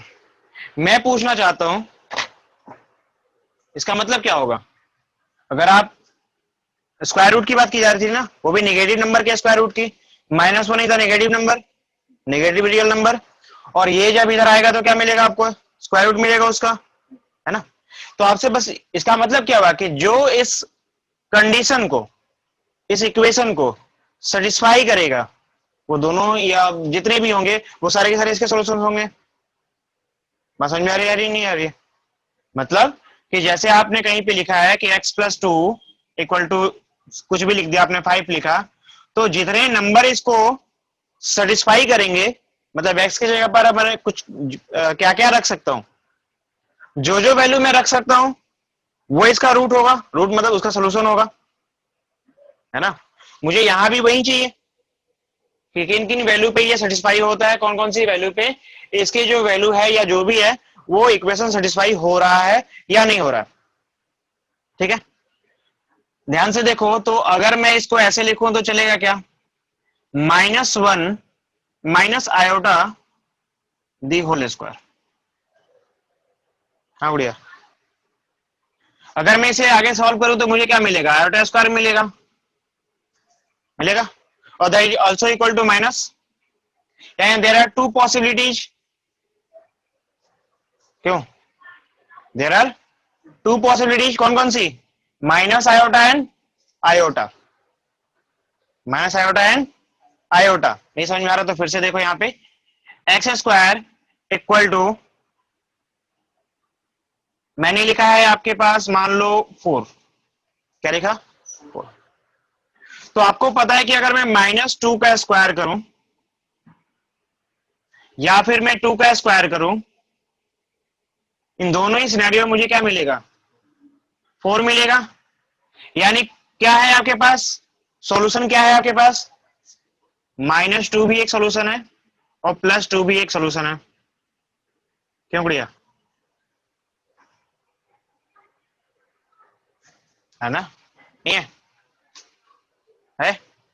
यानी आपको यहां समझ में आ रहा है कुछ, ये तो बस पॉजिटिव के लिए था, लेकिन आपको ये पता है इसलिए मैंने आपको इस तरीके से बता रहा हूं कि यहां पे जो वैल्यू होती है यही आपका क्या होता है, सॉल्यूशन होता है, -2 एंड माइनस प्लस।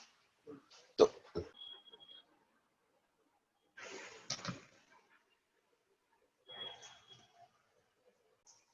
देखो, तो ये तुमको पता चला कि इसका सॉल्यूशन क्या हो रहा है, -2 एंड, इसके लिए क्या मिलेगा फिर, minus iota and plus iota, both are the solution, both are the, किसके लिए, स्क्वायर रूट ऑफ -1, किसके लिए, स्क्वायर रूट ऑफ -1। बात समझ में आ रहा है नहीं, तो मैं यहां पे स्टेटमेंट में लिख सकता हूं ऐसे,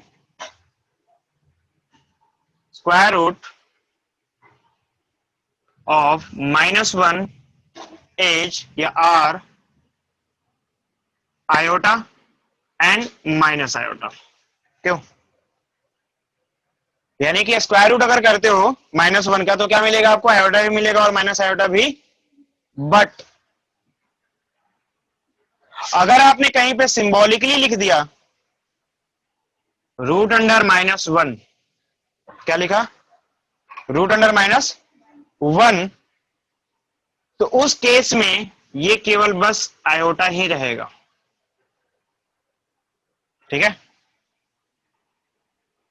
या फिर मैं ऐसे लिख देता हूं, मीन्स आयोटा ओनली,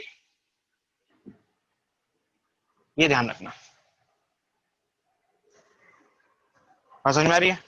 यानी अगर कहीं पे आपने ऐसे लिख दिया, रूट अंडर करके लिख दिया, तो इसका मतलब केवल एक ही होगा आपका, कौन सा? आयोटा। केवल आयोटा इसका सोल्यूशन होगा, ना कि माइनस आयोटा भी होगा। बात समझ में आ रही है? ठीक है। जैसे एक एग्जांपल लो इसका,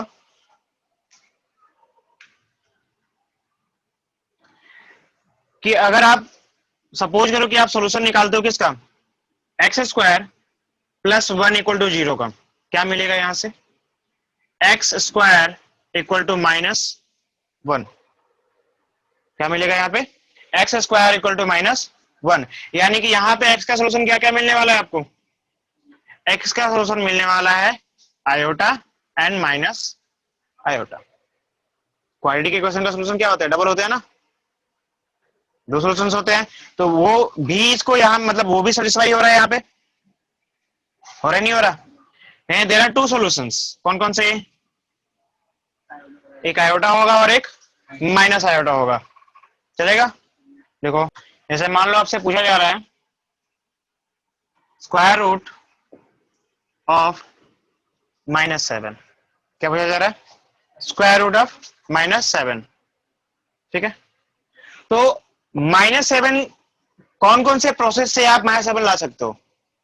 एक दूसरा दूसरा सोचने का नजरिया तरीका ये भी हो सकता है कि भाई how many ways you can find -7, है ना, ये बात है ना। आप ऐसे लिख सकते हो क्या इसको, -√7 -√7, या फिर केवल पहले ऐसे लिखो √7 दी होल स्क्वायर, क्या मिलेगा आपको? 7 में माइनस आ रहा है क्या? नहीं आ रहा, तो माइनस नहीं आ रहा तो क्या करना पड़ेगा? आयोटा भी लिख दो साथ में, क्योंकि आयोटा का स्क्वायर क्या होता है? माइनस होना आता है, वो आ जाएगा, हमारा काम हो गया। प्रॉब्लम है? नहीं है। और दूसरा तरीका क्या है हमारे पास?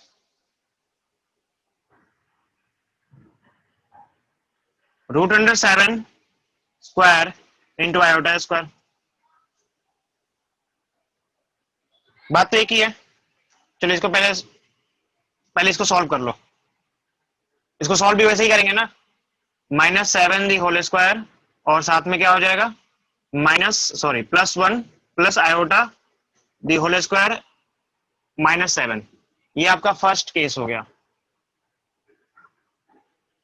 ठीक है। दूसरा केस क्या हो सकता है? दूसरा सिनारियो क्या हो सकता है? -√7 आयोटा का स्क्वायर अगर मैं करता हूं तो क्या कोई फर्क आएगा क्या? नहीं, क्योंकि मैथ्स का स्क्वायर करूंगा मैथ्स ऑलरेडी प्लस हो जाएगा, हो जाएगा नहीं हो जाएगा?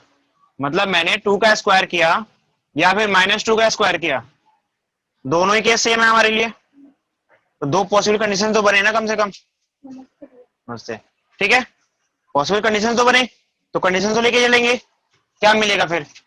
यहाँ पे मिलेगा आपके पास √7 दी होल स्क्वायर और साथ में आयोटा स्क्वायर, बाकी तो मतलब जैसा है वैसे ही चलने वाला है।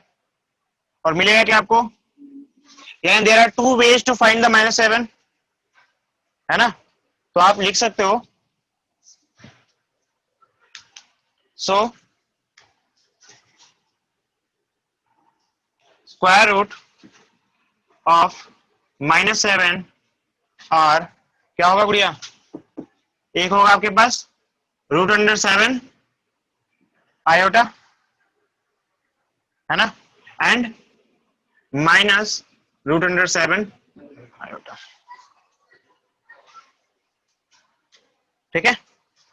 और अगेन अगर आपको √7 लिख दिया गया हो, क्या लिखा गया हो? √7 लिखा गया हो, तो इसका मतलब केवल आपके पास क्या मिलेगा? रूट अंडर 7 आयोटा, केवल यही होगा, ठीक है ना। तो ये ध्यान रखना। इसी के साथ लिख लो,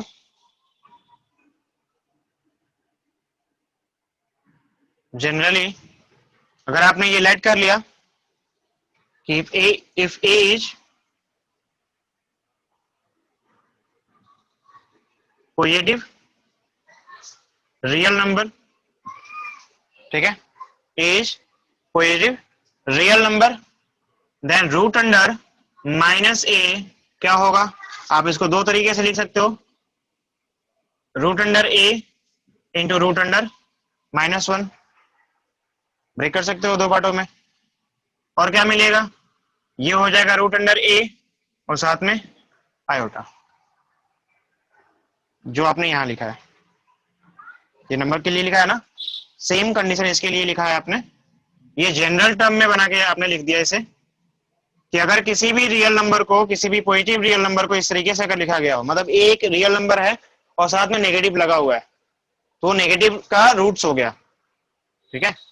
लेकिन अगर इस फॉर्मेट में लिख दिया गया हो तो आपको बस एक ही सोल्यूशन मिलने वाला है, वहां पे दो सोल्यूशन नहीं मिलेंगे।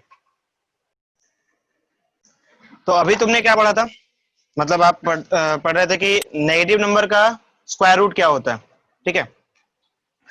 तो अभी आपने क्या देखा था, एक जनरल टर्म आपने कल लिखा भी था इसको, कि माइनस ए का अगर आपको स्क्वायर रूट चाहिए, क्या चाहिए, माइनस ए का स्क्वायर रूट चाहिए, तो ये क्या होगा, root under a into root under -1, that is root under a iota, है ना।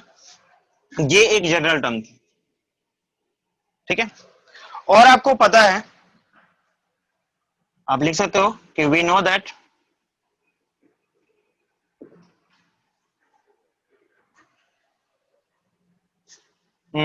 Root under a into b अगर मैंने कहीं पे लिखा है, ठीक है, या फिर अब फर्दर आगे पीछे कहीं भी लिख सकते हो, कोई फर्क तो नहीं पड़ने वाला, आप इसको root under a into root under B लिख सकते हो। मैं इसको दोबारा ऐसे लिख रहा हूं क्योंकि सीक्वेंस आपका ये है, कहना जो चाहता है उसको ये समझो कि दो पॉजिटिव नंबर्स है हमारे पास, ठीक है ना, और उनका मैं स्क्वायर रूट निकाल रहा हूं, प्रोडक्ट कर रहा हूं, तो मैं डायरेक्टली ये भी लिख सकता हूं, लेकिन ये किसके लिए है, तो लिखोगे क्या कि 4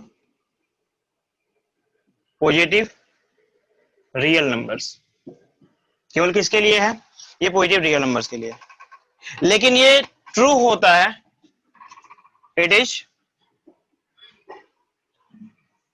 ट्रू फॉर अगर ए की वैल्यू ग्रेटर देन 0 हो और बी की वैल्यू लेस देन 0 हो, मतलब एक पॉजिटिव हो और एक नेगेटिव हो, बस समझ आ रही है, तो भी ये ट्रू होगा।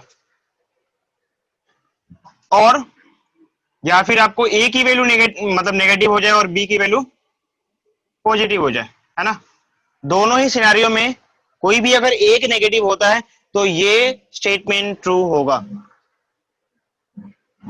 तो प्रॉब्लम कहां है, आखिर कुछ ना कुछ तो प्रॉब्लम होगी, किसके बारे में बात की जा रही है, प्रॉब्लम ये है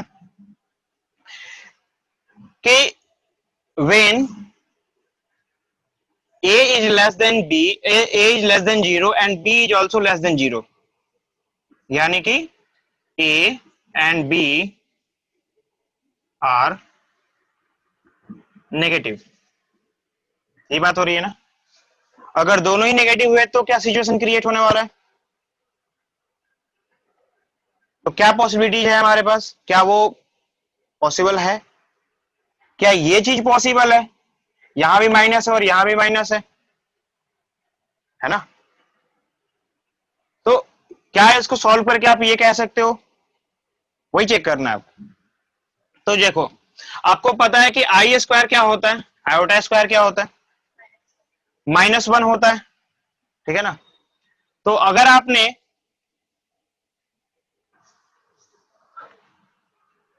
इसको लिखा कि -1 इंटू -1, तो ये बताएगा कि ये क्या हो सकता है, रूट अंडर -1 इंटू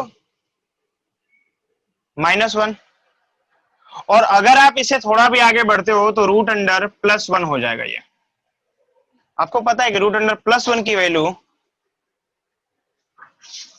आयोटा नहीं होता, आयोटा -1 होता है। आयोटा क्या होता है? यानी कि ये जो आपने प्रोसीजर किया वो क्या है? गलत है। इट इज नॉट ट्रू, ये गलत है कि नहीं? क्योंकि आपने इसको सॉल्व करते हुए जब जा रहे हो आगे की तरफ तो आपको क्या मिला? +1 का रूट। +1 का रूट क्या होता है? 1 ही तो होता है। क्यों बढ़िया? अगर इसको मैं कंप्लीट लिख भी देता हूं मुझे तो क्या मिलेगा? 1 ही तो मिलेगा। तो 1 का स्क्वायर रूट 1 होता है, जबकि ये क्या बता रहा है? आयोटा स्क्वायर तो -1 आना चाहिए, नहीं आया। स्टेटमेंट गलत है फिर यहाँ पे। तो यही कह रहा है, आप लिख सकते हो कि but iota square equal to -1 होता है। आयोटा स्क्वायर क्या होता है? -1 होता है। और यही रीजन है कि root under a into root under b equal नहीं होगा root under a into b के। किसके लिए?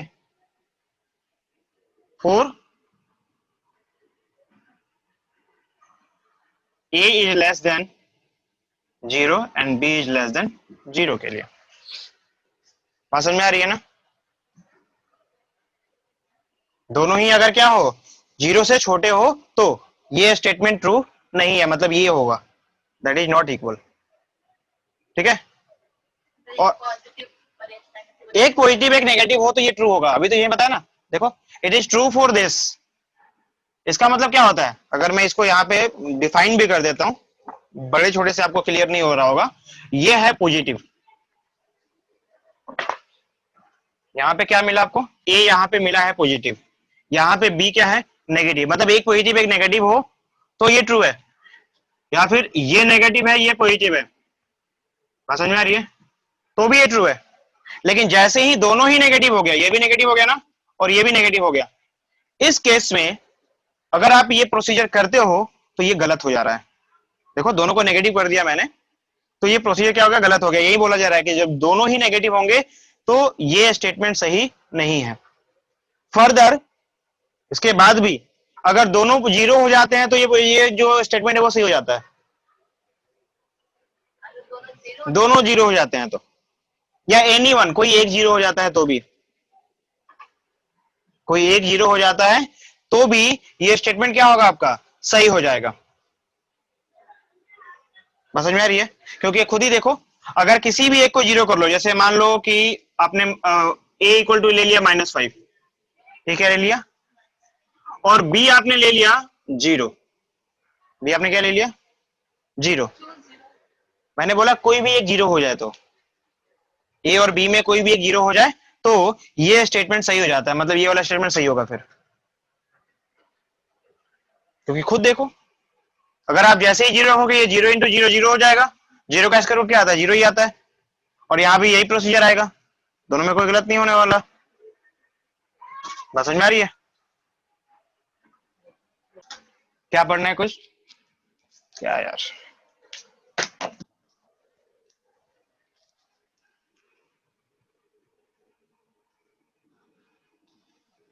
आइडेंटिटीज। ठीक है, इसके पहले भी आपने बहुत सारी आइडेंटिटी पढ़ रखी है, a plus b the whole square. बस वही कॉम्प्लेक्स नंबर के लिए पढ़ना है कि अगर कहीं पे z1 plus z2 the whole square मिले, एज इट इज जैसे रियल नंबर का होता है वैसे ये भी अप्लाई होता है। अब कंफर्म करना है तो उसके एक को प्रूव करके देख लेते हैं, हमें पता चल जाएगा कि कंफर्मेशन सही हो रही है या नहीं हो रही है। क्या होना चाहिए वैसे जनरली? तो z1 स्क्वायर प्लस, जो आप फॉर्मेट में लिखते हो ये लिखते हो ना, z2 square plus 2 z1 z2, है ना? अगर इसको प्रूफ करना है, वैसे ज्यादा डिफिकल्ट भी नहीं है ना? क्या होगा? z1 plus z2 the whole square, it become z1 plus, जैसे रियल नंबर को करते थे वही काम यहाँ पे करना है। इसके पहले भी करके दिखाया था आपको। स्क्वायर का मतलब क्या हो जाएगा? z1 प्लस z2, दो बार मल्टीप्लाई कर देंगे इसको, है ना? क्या मिलेगा? इसको इससे मल्टीप्लाई किया तो मिल जाएगा आपको z1 स्क्वायर इसको दोबारा लिखने की जरूरत तो नहीं है, कोई प्रॉब्लम है? हाँ, या फिर आपको दूसरा तरीका भी बताया था, उसके तरीके से भी कर सकते हो, मतलब डायरेक्टली कर लो ना, कोई प्रॉब्लम तो नहीं होगी।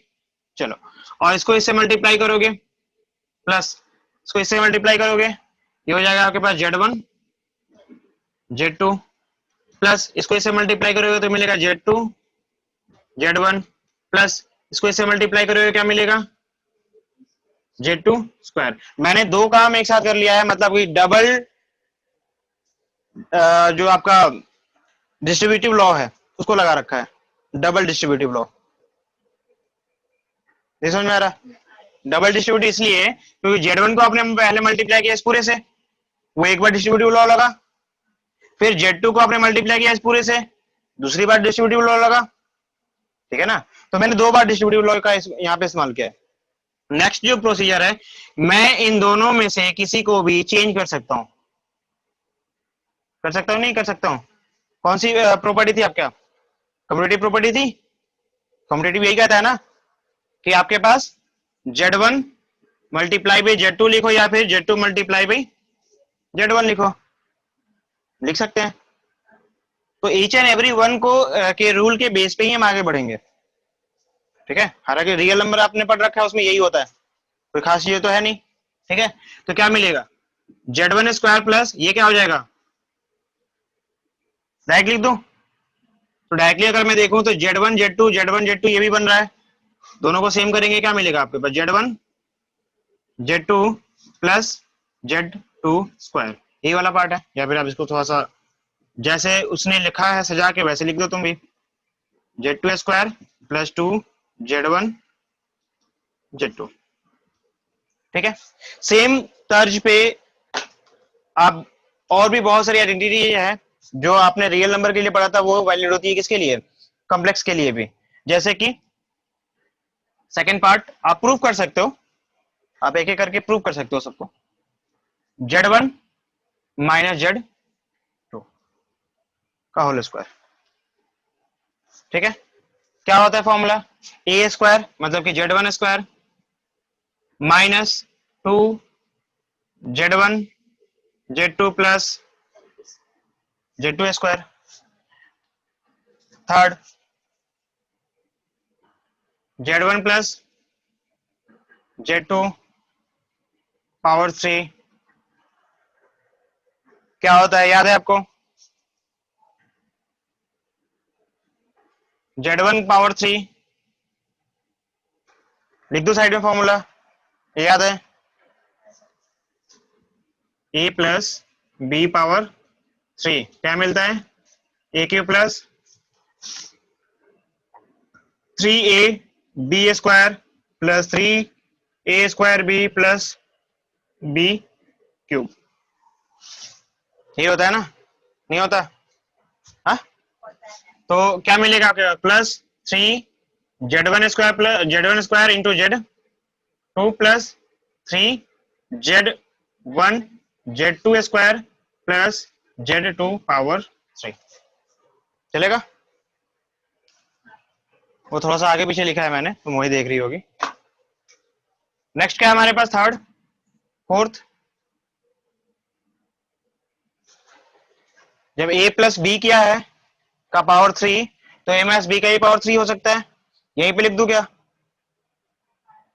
हाँ, प्लस किया है अब माइनस कर रहे हो आप, ठीक है?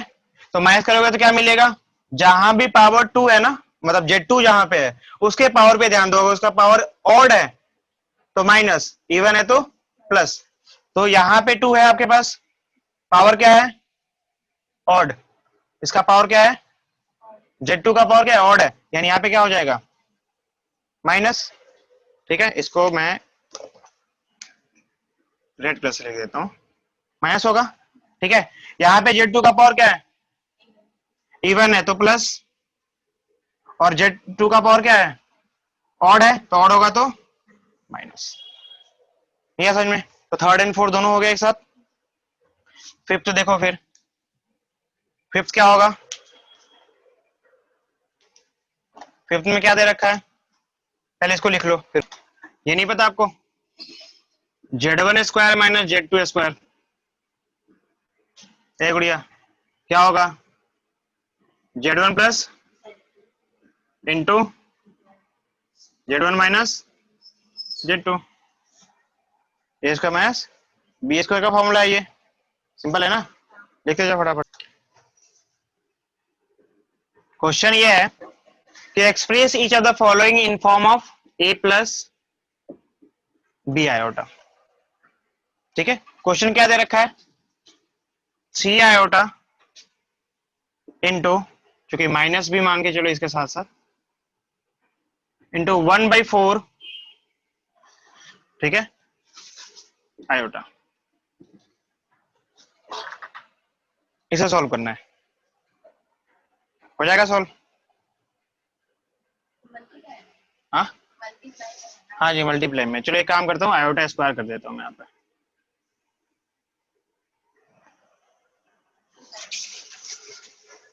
ठीक है, कोई बड़ी चीज नहीं है, यहाँ देखो ना, उधर देखने की जरूरत नहीं है, यहाँ ध्यान दो।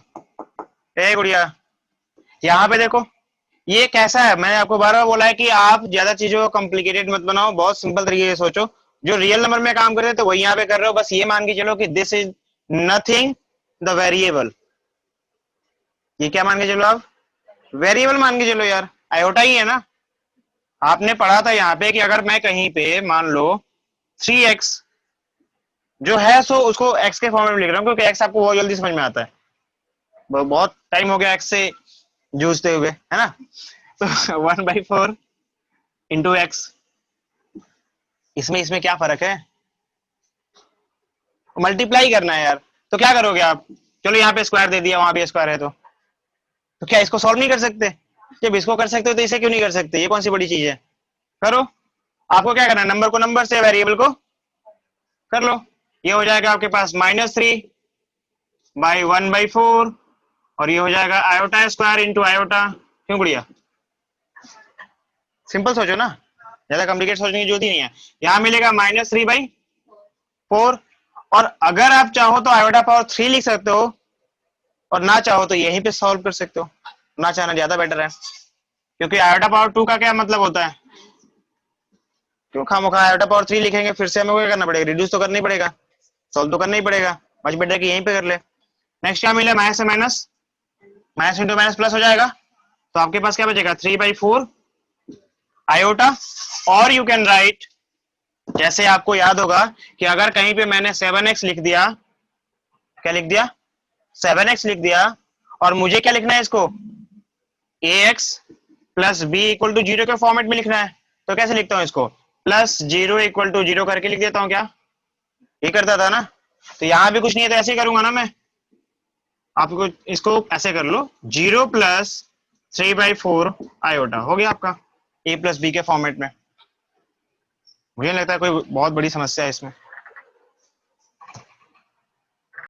बहुत सिंपल सा क्वेश्चन है। मान लो कि मैंने दे दिया यहाँ पे 2 आयोटा इंटू -3 आयोटा, मुझे वही चाहिए, a + b आयोटा के फॉर्मेट में ये आंसर चाहिए, है ना। तो क्या कर सकते हो इसे सॉल्व, अरे सिंपल है, 3 2 जा -6, और आयोटा को आयोटा से, तो क्या मिलेगा, -6 आयोटा, मतलब कोई प्रॉब्लम है, दैट इज 6, और यू कैन राइट 6 + 0, क्योंकि आपको पता है कि 0 आयोटा का मतलब तो 0 ही होता है, हो गया उस फॉर्मेट का, कोई प्रॉब्लम है। तो नेक्स्ट क्या है आपके पास, दी मॉडुलस, ठीक है। एंड एक और टर्म पढ़ना है इसके साथ साथ अभी आपको, क्या,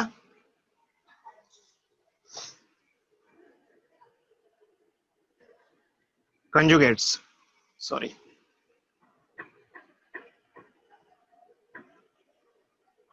ठीक है,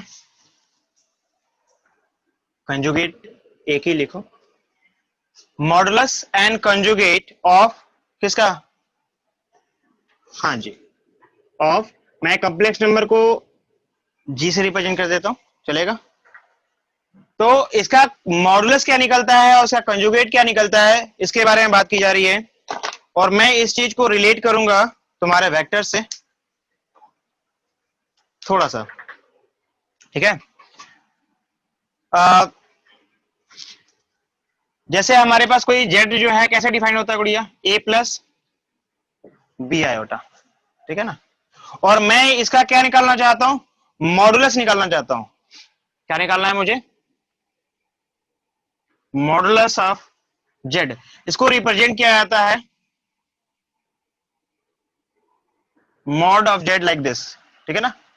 क्या होगा ये, तो इसको तुम ऐसे, मैं तुमको अभी बोला था कि वेक्टर से एग्जैक्टली माइंड में सेट लेके मैं चलना कि ये वेक्टर ही है, बट थोड़ा बहुत अगर आपके पास v जो होता है ए एक्स प्लस बी वाई, है ना, या फिर ऐसे मान लो इसको आई कैप प्लस जे कैप हो, तो इसका मैग्नीट्यूड कितना होता है v का, याद है आपको, root under A square plus B square. वही ये भी होता है और कुछ नहीं होता, this is the A square plus B square root under. आई बात समझ में। तो this is the modulus of complex number Z, ठीक है। कोई प्रॉब्लम है, तो इसे आपको नोट डाउन करके रखना है, और कोई बड़ी चीज नहीं है, आसान है, ठीक है। नेक्स्ट है कंजुगेट्स। क्या है कंजुगेट, क्या होता है कंजुगेट ऑफ जेड की अगर हम बात करते हैं, क्या देखो, कंजुगेट ऑफ जेड जो होता है उसको रिप्रेजेंट किया जाता है, मैं यहां पे लिख नहीं रहा कि डिनोटेड बाय, मैं डायरेक्टली लेता हूं equal to z bar. Z के ऊपर एक लाइन ड्रॉ कर दो, that is the z bar, और इसी को क्या बोलते हैं हम, कंजुगेट ऑफ जेड बोलते हैं, या कंजुगेट ऑफ कॉम्प्लेक्स नंबर बोलते हैं, ठीक है। सपोज करो कि आपके पास जो जेड दे रखा था वो क्या दे रखा था, ए प्लस बी आयोटा, तो इसका जो जेड बार निकलेगा, यानी कि कंजुगेट ऑफ जो जेड निकलेगा वो क्या मिलेगा, ए माइनस बी आयोटा। केवल आई के साथ, जो कॉम्प्लेक्स नंबर है ना, मतलब जिसको इमेजिनरी पार्ट बोलते हो आप, इमेजिनरी पार्ट का जो साइन होगा वो चेंज हो जाएगा ऑलवेज। किसका, इमेजिनरी पार्ट का जो साइन होगा वो क्या हो जाएगा, चेंज हो जाएगा, पॉजिटिव था तो नेगेटिव, नेगेटिव था तो पॉजिटिव हो जाएगा। मतलब कि अगर आपको जेड जेड जो है मैंने दे दिया 3 + 4 आयोटा, तो जेड बार क्या मिलेगा आपको, 3 - 4 आयोटा। और अगर मैंने जेड दे दिया -3 - 4 आयोटा, तो जेड बार जो हो जाएगा वो क्या हो जाएगा, -3। इसमें कोई चेंज नहीं, रियल पार्ट में कोई चेंज नहीं, केवल जो आपका इमेजिनरी पार्ट है उसमें चेंज हो जाएगा, वो हो जाएगा माइनस के बदले +4 आयोटा। आई बात समझ में। तो ये दो आपके एग्जांपल्स हो गए कि जो आपने मॉडुलस पढ़ा, कंजुगेट पढ़ा, और आपने इसके पहले इनवर्स भी पढ़ा था, इसका मल्टीप्लिकेटिव इनवर्स पढ़ा था ना। तो क्या मैं मॉडुलस, कंजुगेट और मल्टीप्लिकेटिव इनवर्स को एक साथ अटैच कर सकता हूं, मतलब इन तीनों का रिलेशन निकाल सकता हूं, कहने का मतलब यही है ना। तो for example a plus B iota आपका एक जनरल फॉर्म होता है, इसका जेड इनवर्स अगर आप निकालते हो, क्यों बढ़िया, जेड इनवर्स निकालते हो ना, हाँ, तो ये क्या होगा 1/a प्लस बी आयोटा। लेकिन आपको पता है कि आयोटा को ऊपर ले जाने के लिए आप क्या करते हो, इसका रेशनलाइजेशन करते हो, कर लो, a माइनस बाई, कोई प्रॉब्लम है यहाँ पे, नहीं है, सॉल्व किया जाए। अगर मैं सॉल्व करता हूं तो क्या मिलेगा मुझे, ए माइनस बी आयोटा बाई, मैं डायरेक्टली लिखूं तो ए स्क्वायर प्लस बी स्क्वायर, कोई प्रॉब्लम है, हाँ, माइनस, लो माइनस लिख दिया, लेकिन माइनस लिखते वक्त आपका ये भी तो आएगा फिर, मैंने इसीलिए बोला था कि अब डायरेक्ट लिखूं, ए माइनस बी आयोटा, और यहाँ पे क्या हो जाएगा ए स्क्वायर, ये इसका माइनस आएगा तो क्या कर देगा, इसको प्लस नहीं कर देगा। आप अगर डायरेक्टली देखो, मैं ये तो आपके प्रोसीजर के हिसाब से चल रहा हूं, one by one, step by step, कि आपने इसका रेशनलाइजेशन किया है और देन आप आगे फर्दर जो है प्रोसीड करे हो। अगर आप बुके मेथड देखते हो तो उसमें ये मिलेगा आपको कि z inverse equal to 1/a plus B iota होता है, और डायरेक्टली आपको फॉर्मूला पर लिखवाया गया था इसके पहले, आपने ये फॉर्मूला निकाल लिया था ना, क्या होता है A by A square plus B square plus iota minus B by A square plus B square, ये लिखवाया गया था आपको। अब इससे आप थोड़ा सॉल्व करोगे तो फिर से आपको फर्दर आपको यही मिलने वाला है। देखो मिलेगा नहीं मिलेगा, तो बात तो एक ही है, क्योंकि आप इसी से तो उसको लाए थे, याद नहीं याद है, आप इसी से लाए थे ना, तो कोई जरूरत नहीं है कि हमको वहीं जाना पड़े। जो मेथड आपको पता है, जो प्रोसीजर आपको पता है, एक्चुअली वो डायरेक्टली रिजल्ट है, तो डायरेक्ट रिजल्ट आपको याद है तो बहुत अच्छी बात है, नहीं तो आप 2 या 3 लाइन की बात है, प्रोसीजर हमें पता होना चाहिए। अब बताओ यहां देखो तो एक बार थोड़ा सा ध्यान से देखो, आपको पता है अभी कुछ देर पहले आपने लिखा था a minus B iota is nothing Z bar, क्यों बढ़िया। हाँ, और अगर मैं इसकी बात करूं तो ये भी कुछ जाना पहचाना सा लग रहा है, नहीं लग रहा। ए स्क्वायर प्लस बी स्क्वायर की बात की जा रही है ना, तो क्या ये मॉड ऑफ जेड के इक्वल है, हो गया नहीं है, उसमें स्क्वायर रूट था, उसमें क्या था स्क्वायर रूट था, प्रॉब्लम हो गई। कोई नहीं, प्रॉब्लम होती है तो उसको सॉल्यूशन कर देते हैं, बोथ साइड स्क्वायर कर दो, बोथ साइड, तो आपको क्या मिलेगा, मॉड ऑफ जेड का square that is equal to a square plus B square, नहीं मिलेगा, मिलेगा। यानी आप a square plus B square के बदले क्या लिख सकते हो, यानी इसके लिए ऊपर वाले पोर्शन के लिए क्या लिखा आपने, जेड बार, मतलब कि क्या होता है ये, conjugate of Z divide by mod of Z square, ये है आपके पास क्या, जेड इनवर्स। देखो तो तीनों आपस में रिलेट कर गए, नहीं किया, लिख लो फटाफट, लिख लो इसे।